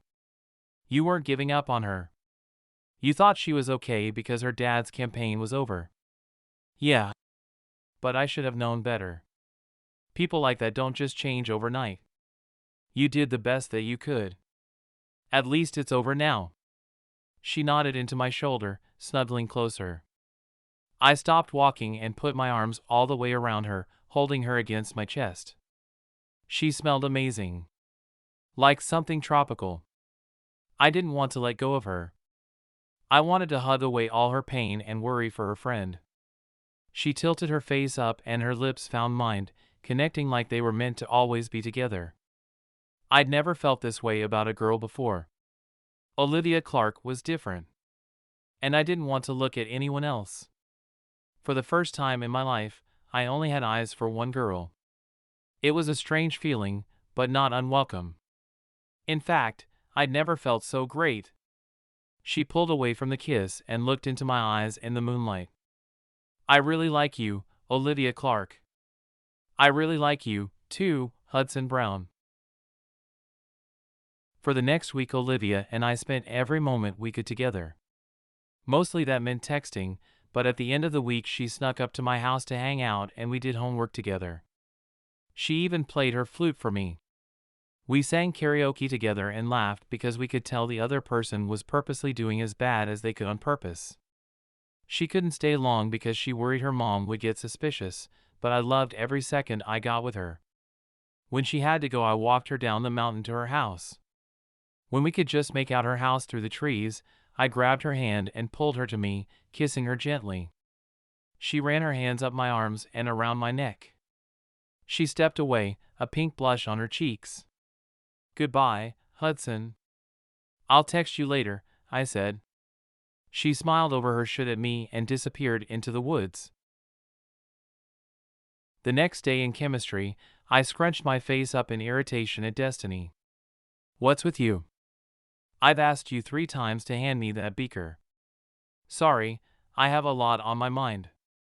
You know, the musical and all," she said. "I saw Isaac talking to you in the hall earlier." She winced at my words.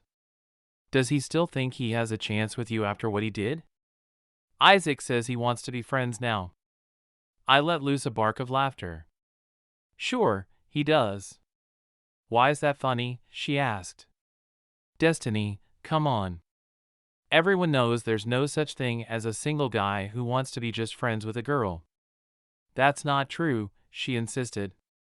"Oh, he may say it, but he doesn't mean it. Next thing you know, he'll be asking you to the Valentine's banquet. I'm pretty sure he's asking Evelyn." A commotion broke out across the room. A few students scrambled around, opening a window to let in the January air. "Oh my gosh. That's freezing." Destiny grabbed at the back of her chair for a jacket that wasn't there. "You want to borrow this?" I took off my black skater jacket and offered it to her. "Thanks." She took it from me and slipped it on. When the bell rang a few minutes later, Shanice came up to Destiny and they got into a long conversation about their dating lives, so I pieced out to hit up the snack machine for some Doritos. When I came back, they were gone. I looked around for her, which sucked because I had to go to a doctor's appointment for the rest of the school day, and I'd forgotten to take my phone out of my jacket pocket before giving it to Destiny. I could live without my jacket. My phone? Not so much. I just hoped she didn't go reading my texts. Olivia would kill me. Chapter 12, Olivia. School let out for the day, and I pulled out my phone to call Hudson. I'd missed him all day. Since we didn't have any classes together, it was hard to see him much at school. I sighed as the call began. I was dying to hear his voice. "Hello," an all too familiar voice said, but not the one I was expecting. My heart flew into panic mode. "Destiny? Olivia? Oh." My breathing calmed down. "She almost gave me a heart attack. I must have misdialed your number. I meant to call someone else. Sorry about that.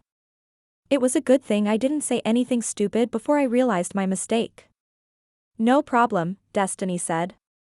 I hung up and called Hudson, but it rang and then went to voicemail. "Hudson, hey. It's Olivia. I missed talking to you today. Can you call me back later?" Dread sunk into my stomach. He usually talked to me several times a day and I hadn't heard from him for hours. Was he getting tired of me already? Come to think of it, I'd seen him talking to Destiny and her friends in the hall earlier. Did he like her instead of me? I hung up and then sent him a text as well. "Hey, give me a call. We need to talk." I spotted Destiny across the parking lot. I headed toward her, slipping my phone into my coat pocket. I climbed into the Suburban, checking my phone every couple of minutes to see if he'd texted me, but by the time we got home I still hadn't gotten anything from him. Was I just being paranoid? I went upstairs with the rest of the family to grab a snack, but after I finished my blueberry Greek yogurt and changed out of my school uniform, I went into the formal living room to practice flute. After playing 2 songs, I couldn't take it anymore. It was like he was purposely ignoring me. He usually checked his phone every 5 minutes. So, there was no possible way he hadn't read my message. I called him again, but he still wasn't picking up. I hung up and called again. Nothing. I texted him about my day and how well it went. It probably wasn't the best idea, but at this point I didn't care. How dare he kiss me and then take off like this? Somehow, I'd turned into another one of his girls, and I was so not okay with that. I put my flute away and went back to my bedroom to clear my head. As I got to my bedroom, I sent him another message. Me, so you're going to kiss me again and then not talk to me all day? Destiny stood awkwardly in the middle of the room. What's up, Livy? She said. Not much, I muttered, focusing on the next message I was about to send. I sat on my bed, fingers flying across my phone screen, chewing him out for being such a jerk. I felt better just typing the words. The anger in my mind cleared a degree, and I erased the message and covered a pillow over my head to cool off. A light knock sounded on the door. I lifted the pillow from my head and sat up and hugged it instead. Come in, Destiny called. Preston came to the bedroom door, and Destiny got all excited. Somehow, I couldn't feel happy for her. If Hudson didn't text me back soon, I was going to start crying, and that was a very bad thing. He didn't deserve my tears. Not one bit. Do I need an occasion to see the most beautiful girl I know? Preston asked. Of course not, Destiny said. He leaned in, and they got all whispery. Then Destiny stepped out into the hallway and shut the door. Good. I'd had about enough of that. I began to regret all those messages. Maybe he was mad at me for some reason. Me, you aren't mad at me, are you? When you get this, please just message me back. Chapter 13, Hudson. You and Olivia, huh? I have no idea what you're talking about, I said automatically. I turned around to see Destiny glaring at me. One side of my mouth hitched up.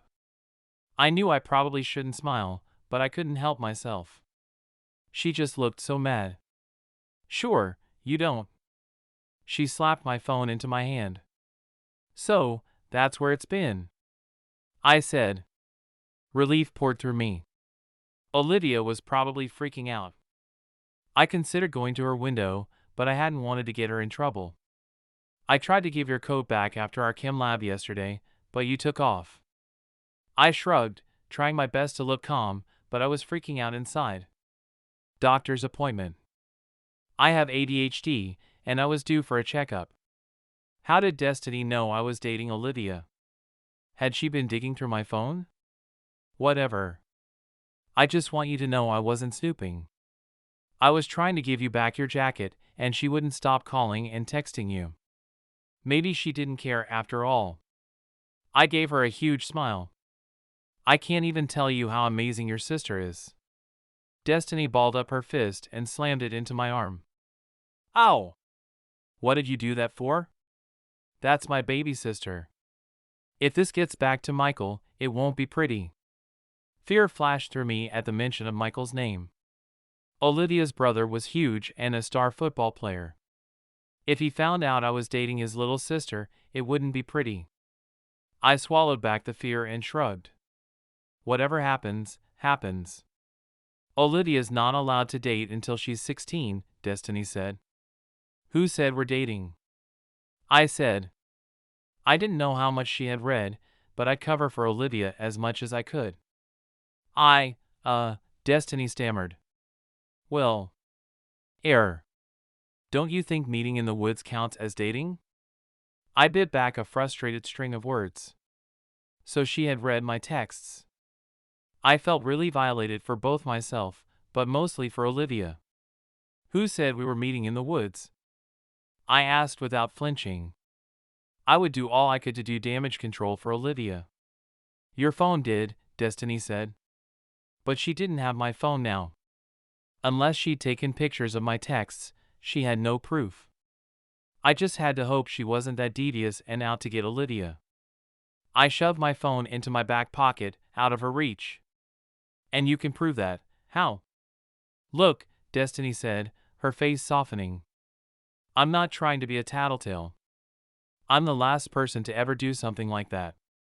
I know how horrible it can be, but that doesn't change the fact that if Michael or my parents find out, it's not going to go well for y'all.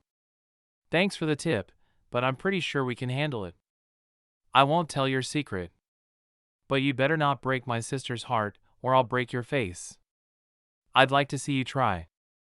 I laughed. Oh no, you wouldn't. She beat her fist into an open hand with a wicked grin. And when I'm done, I'll send Michael after you. Whoa, down girl. My face grew serious. I have no intention of breaking your sister's heart. I wouldn't do that. Sure, you wouldn't, Destiny said, rolling her eyes. She disappeared down the hall, and I snatched my phone back out from my pants pocket, my heart pounding in my chest. I scanned through Olivia's messages and saw several missed calls from her. I just hoped she wasn't ready to completely kick me out of her life again. After the stupid bet, I'd broken enough trust with her. This was the last thing I needed. I shot her another text back, hoping she'd still be forgiving enough to respond. Me, hey. Sorry, I lost my phone. I just got it back. Let's meet up after school. I considered saying something about Destiny having her phone, but I decided to give Destiny a little trust and hope that she would keep her new information to herself. Olivia was stressed out enough with all the sneaking around. I wished her parents would lighten up and let her live a normal teenage life. My phone buzzed immediately. Olivia, I was beginning to think you'd written me off. Me, no way. I wouldn't do that. I'm so sorry. I wanted to go see you last night and explain, but I didn't want to get you into trouble. Unfortunately, it looked like I may have gotten her in trouble anyway. All because I was trying to be nice to Destiny by giving her my jacket when she was cold. Was that what I got for being a gentleman? I knew I didn't have the best reputation, but I wished Destiny would trust me more. I'd always been a good friend to her, and I was tired of being judged. I knew I didn't have to explain myself, but maybe I needed to do something for Olivia to make it better. That night I ordered pizza and took it to the woods by the old tree stump. I spread out a picnic blanket and set out cans of Sprite. I usually drank Monster, but I knew Olivia didn't like drinking too much caffeine. I texted Olivia to meet me, and 5 minutes later she showed up, her feet crunching through the dead winter leaves. Her face lit up when she saw our feast. Have you eaten yet? I asked. She made a face. Yeah, but it was meatloaf, and I didn't eat much. I'm still hungry. Dinner is served, then. She sat down onto the blanket. You're seriously the best, you know that? I grinned. I might have had an idea. She smiled back at me, and my heart thrummed in my chest. She really was beautiful. But when she smiled, she was absolutely radiant. And I was lucky she didn't hate me. I hoped I'd be worthy of her. Chapter 14, Olivia. After my dinner in the woods with Hudson, I pulled the hood of my sweatshirt up and skirted the perimeter of the lawn in the darkness, hugging close to the trees. Who's out there? A guy's voice called out from across the yard just as I crossed to the corner of the house. He sounded vaguely familiar, but I couldn't place his voice. I froze and turned toward the voice, the golden glow of the floodlights falling onto me. Stay cool. I should be asking you the same question, I said, walking toward the guy. When I got closer, my eyes widened. Isaac? What are you doing here? I'm trying to make sure Destiny's safe. What the heck was that supposed to mean? Did he think I was some kind of threat? Anyway, he was the last guy I'd pick to keep her safe. I snorted. Destiny, I thought you learned your lesson about him. The guy had totally broken her heart. What was she even doing with him again? And where was Preston? I thought she'd gone out with him for the night. Wow. It's nice to see you, too, Isaac said. You know, I think I'm going to head home. Text me if you need anything, Destiny. He crossed the lawn back to his truck. When he was out of earshot, I said, seriously? You are so stupid. He hates us. What are you doing with him? He's not like that, Livy. You know we've been wrong about him. You're going to defend him after everything he did? Sure, mom and dad were nice to him at church, but that doesn't mean they actually trust him to date you. Ever since Destiny had started dating Preston, Isaac had shown up at church. He was obviously trying to win her back, but I didn't think he'd actually be able to do it. Was this was? Had she dumped Preston for him? If that was the case, she was completely off her rocker. It's called forgiveness. You should try it sometime. There's a difference between forgiveness and outright disobedience, which is why I'm going straight into the house to tell mom and dad. I knew I was being a hypocrite, but this was different. Hudson was a great guy. Isaac, on the other hand, had proven himself to be a liar. Worse than a liar. He was trying to play games to exploit our family's religion. This was for Destiny's own good at this point. No, you're not, Destiny said. Oh. Yeah. How are you going to stop me? What were you doing out in the woods just now? I froze and blurted the first thing that popped into my head. I was taking out the compost for mom. Sure, you were. Smelling like the Tahitian breeze. I know I always put on perfume before I dump the compost. Shut up. Come on. I know you were out with Hudson. I stared at her with wide eyes. Who told you? Remember the day I answered Hudson's phone? You had his phone? I asked. She explained how he'd left it in the pocket of his jacket. She insisted that she hadn't read anything herself, but that Preston had gotten a hold of the phone and had read all the messages. I could feel the color draining from my face. Oh, my gosh. Preston knows about this, too? Yep. I can't believe this. I hugged my arms around my midsection with my chin tucked to my chest. I raised my head and said, "Hey, wait a second. Wasn't Preston supposed to be taking you on a date tonight?" Destiny twisted a curl around her finger uncomfortably. Yeah. So was all that a lie to have an excuse to go out with Isaac instead? No, of course not. Something happened with Preston's mom while we were at the restaurant, and he had to leave early. Isaac just happened to be there, and he gave me a ride home. I folded my arms and gave her a hard look. I already know about Preston's mom. Brinley texted me, freaking out. But there's no way you're telling me the whole story. Preston would never leave you alone with Isaac like that. Destiny stared back at me. She opened her mouth, but the words wouldn't come. Finally, she managed in a low voice, "You're right. Something else happened tonight. I'll tell you, but you have to promise to keep quiet about Isaac and me." I shook my head and recrossed her arms. No way. I'm telling on you for your own protection. Fine. You say a word about Isaac and I'll tell them about Hudson. No. You can't tell them. Oh yes. I can. Just watch me. Fine. I won't tell them.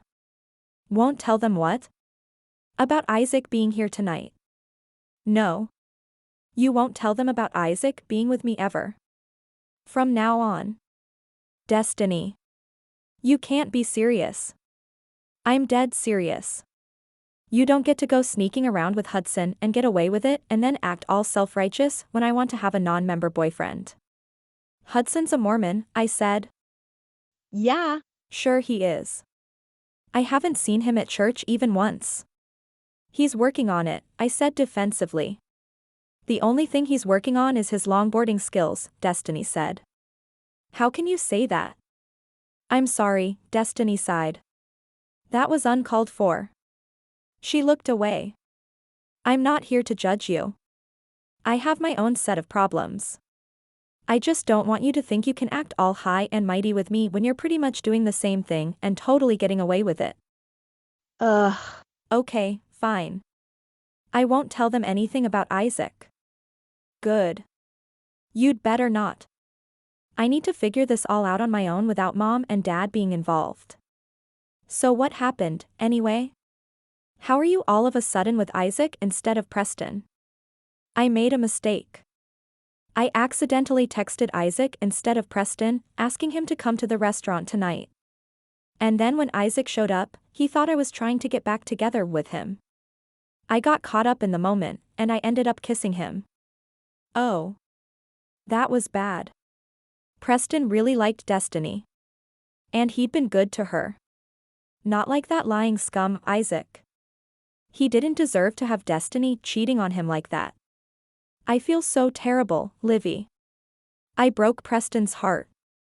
I don't know what to do. How could you? I realized how constant Isaac's been through all of this, even when I was united with my entire family in pushing him away. I shook my head in disagreement. So, he never stopped trying to get you. I must admit that's sweet, but that doesn't mean it's a good idea for you to go back to him. I still think he's bad news. I'm not so sure. I feel so alive when I'm with him. Yeah. But what does God have to say about it? What does God have to say about you and Hudson? Destiny shot back. That's between me and God, I retorted. I guess I can say the same to you then. She had a point. I probably shouldn't be judging her. The next Friday was Valentine's Day. Hudson slipped me a note in the hall before lunch, and it was the cutest little cartoon that he'd drawn for me with pink hearts and us meeting up in the woods. It was completely cheesy, and I loved it. So far, Destiny had kept quiet about my relationship with Hudson, and I'd kept her secret as well, but it wasn't easy. I was worried about her. I didn't trust Isaac. After lunch, I headed to the garbage cans to toss away my trash when I overheard a couple of girls talking.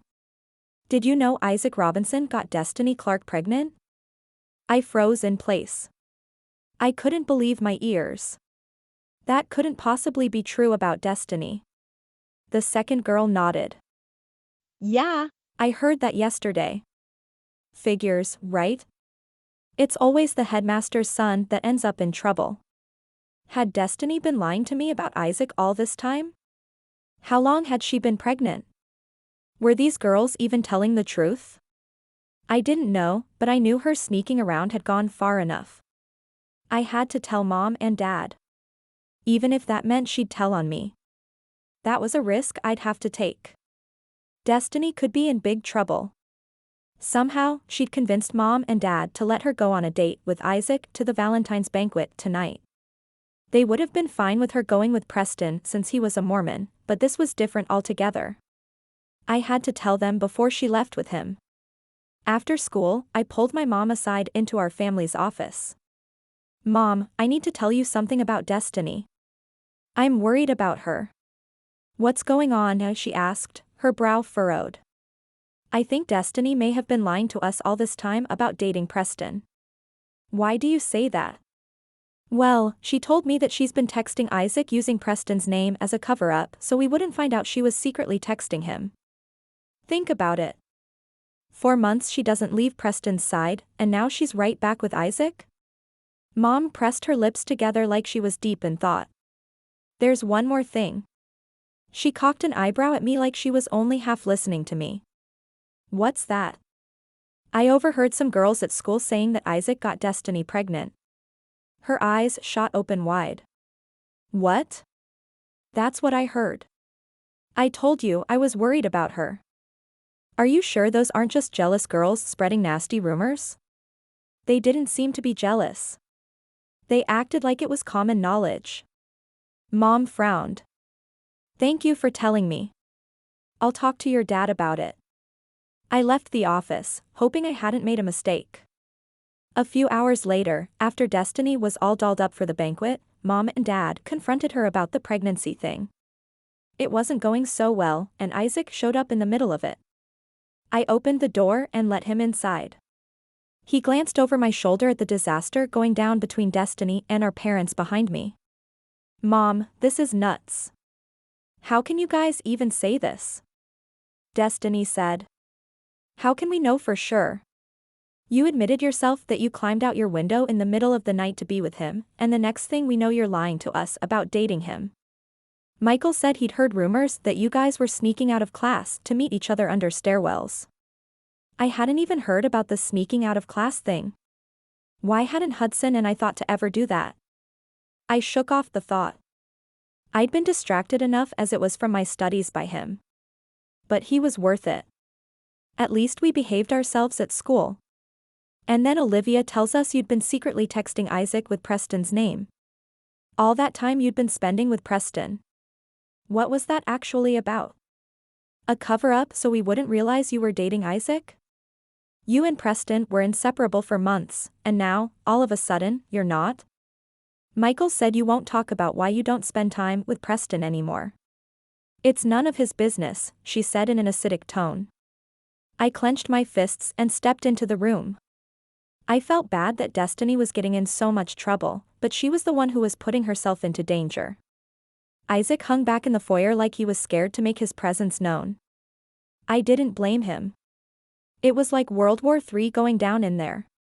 Destiny turned to me with a hurt expression on her face.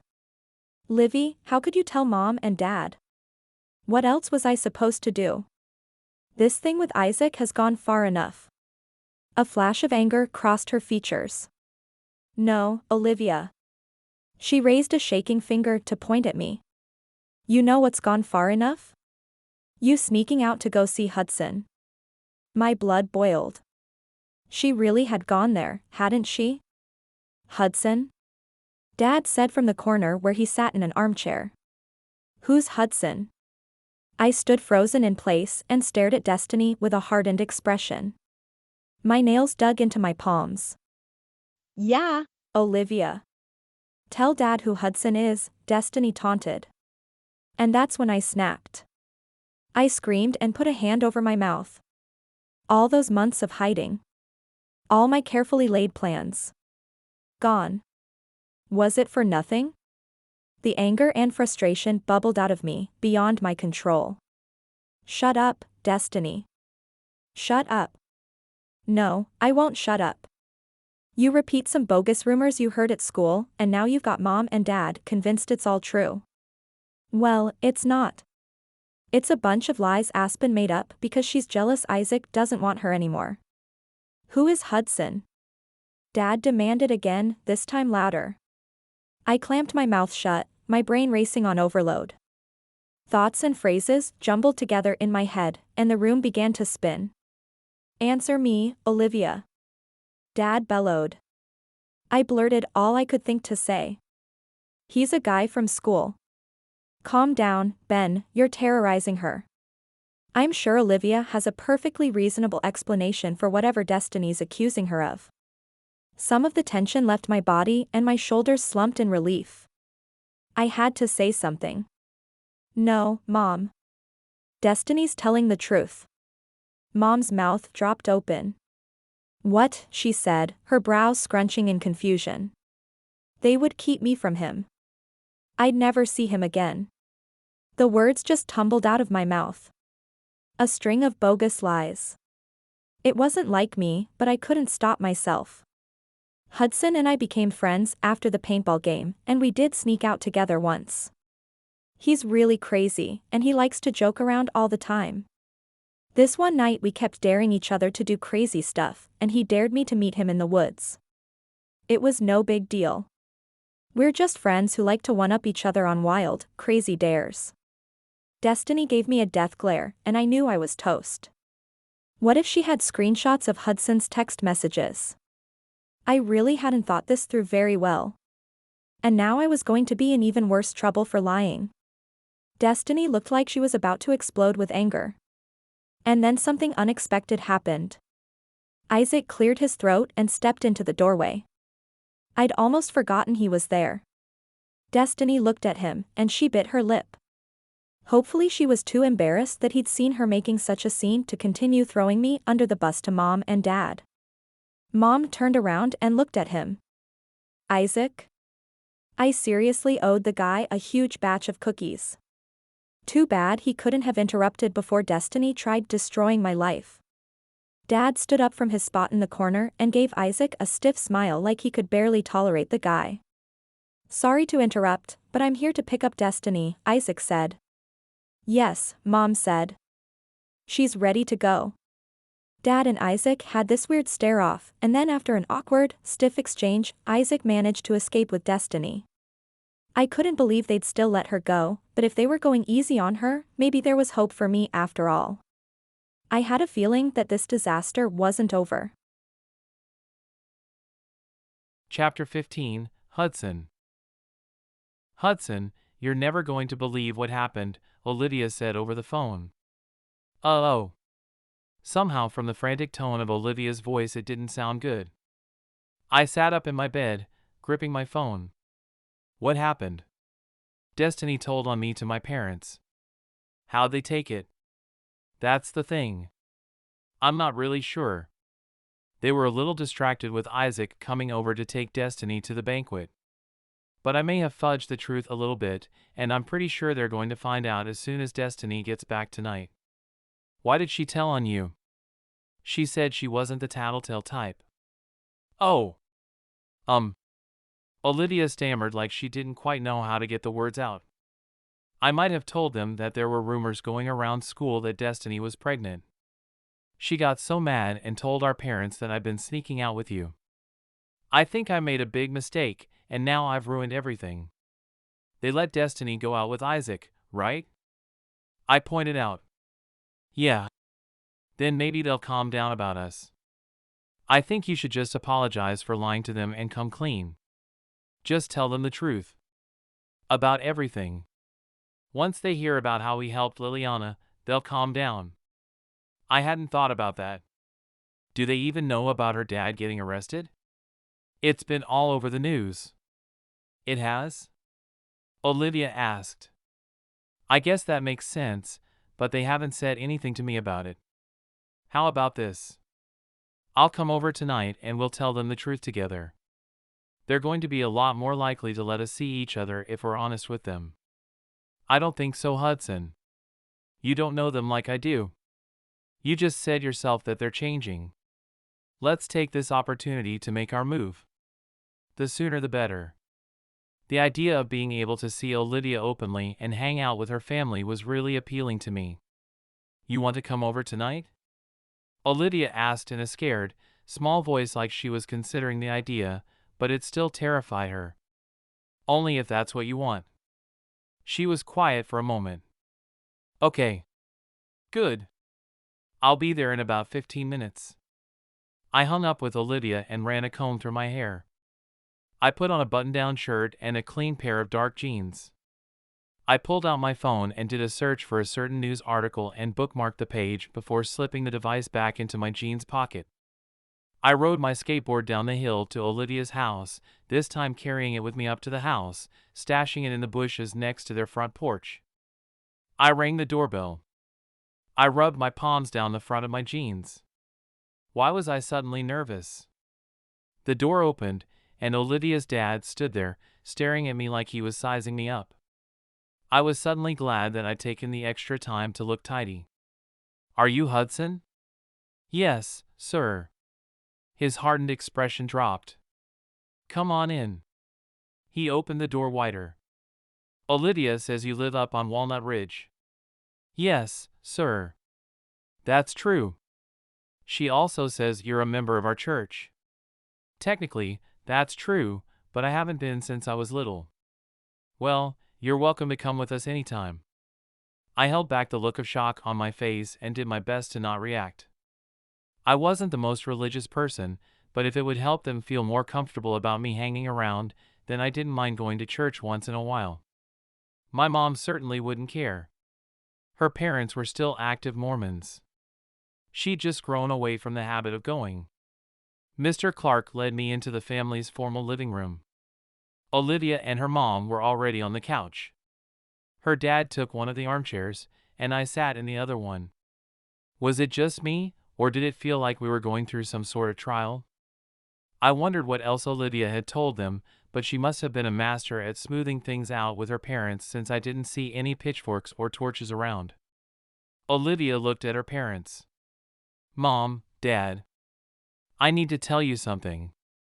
I wasn't exactly honest with you tonight. I know this isn't an excuse, but I got caught off guard and I panicked. And then this crazy stuff started spouting from my mouth, and I'm really sorry. I want you guys to know the truth. Her dad's face darkened as she spoke, but her mom reached out to touch his hand and he seemed to calm down. Olivia launched into the entire story from the beginning. She told them about finding the bruises on Liliana and then our stakeouts. Her parents didn't seem too happy about that.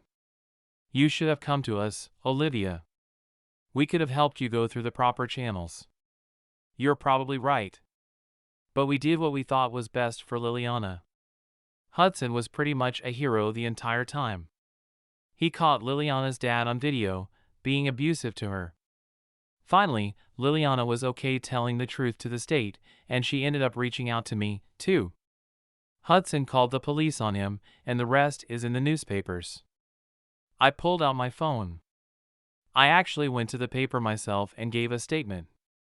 I showed them the article talking about how I'd been able to help save the congressman's daughter. It had ended up being a huge scandal. He was probably going to end up losing his office over it. Thankfully, Liliana's grandparents came forward and bought out their house so she and her mother could keep living there. Her dad shook his head. I just read this article last week. I had no idea who you were then. What you did for that girl was brave and honorable. You should be proud. Thank you, sir. There's something else I need to tell you before Destiny does. Olivia's face turned red and she said the next words slowly, like they were hard for her to admit out loud to her parents. Hudson and I are more than friends. She saw a text message between Hudson and I that talked about us kissing. I gripped the arms of my chair half expecting her dad to knock me out of my seat. But he didn't. He just sat there. I see, he said. He sighed and his shoulders slumped. Olivia, you're only 14. You know you're not supposed to date until after your 16th birthday. I know, Dad. It just kind of happened. I didn't mean for it to go this far, but now it has. I don't think I can stay away from him. He nodded thoughtfully. I'd rather you two be here, supervised, than sneaking around behind our backs doing who knows what in the woods. He shuddered like he was imagining his worst nightmare coming to life. And after the night he had, thinking Destiny was pregnant, I probably wasn't that far off. Wait. You mean Hudson and I can see each other?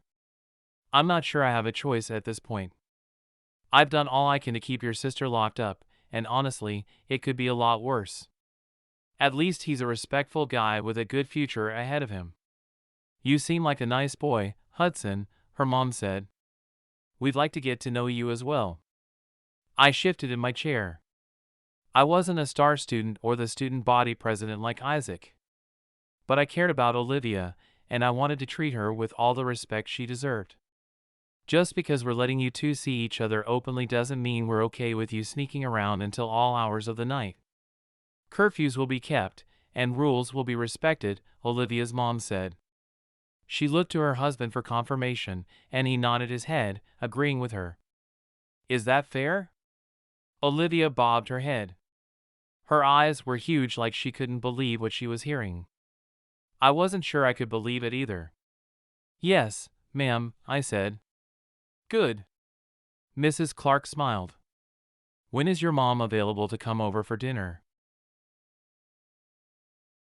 Chapter 16, Olivia. I sat on the couch in absolute shock. My parents were actually giving me permission to date Hudson? What kind of alternate reality had I just stepped into? I didn't know, but I did know that it would take some getting used to. Destiny and I didn't really get the chance to talk again until the next day, and she seemed irritated that I'd gotten permission to date Hudson. They just said yes. Like it was no big deal. Her eyes bulged as she looked at me. Do you know how hard it's been for me to get them to let me date anyone? And I'm 2 years older than you. How on earth are you getting away with this? I shrugged. I think they didn't want me to end up like you with pregnancy rumors going around school, so they thought that it was better to keep me supervised while I'm with Hudson. Are you serious right now? Destiny threw her hands up in the air. Just so you know, they made me take a pregnancy test. I'm not pregnant. Not that there was a chance of it anyway. Hey, I said. How was I supposed to know? You were acting super weird and secretive. You never know what kind of skeletons people have in their closets. She shot me a daggered glare. Yeah. You're one to talk.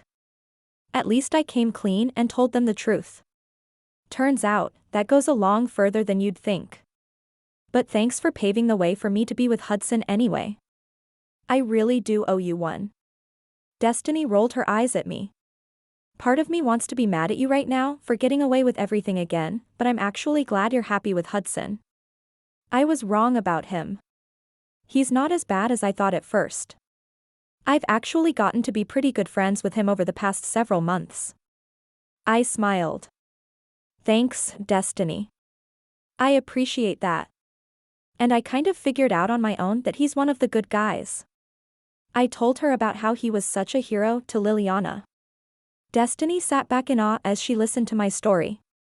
I showed her the article with him in it, and Destiny sat, reading the entire thing. This is incredible, Livy. I know. He's pretty great. I got all warm and fuzzy inside just thinking about him. My phone buzzed. Hudson, I'll be over in about 15 minutes. Are you sure your brother Michael won't try to kill me in my sleep? I showed the text to Destiny, and she laughed. Hudson's coming over? Awesome. This will be fun. She grabbed my phone and texted. This is Destiny. Come hang out with us. We'll try to keep Michael under control, but no promises there. His mom is coming over for dinner, too. Mom insisted on inviting her over and getting to know her. Destiny said. No kidding. A look crossed her features that made me wonder if she was imagining Isaac's family coming over for dinner one day. But I didn't see that ever happening for her. Isaac's parents were probably more opposed to their relationship than my parents were. The drama between our families was old and deep-seated. And that made me feel a little bit sad for Destiny.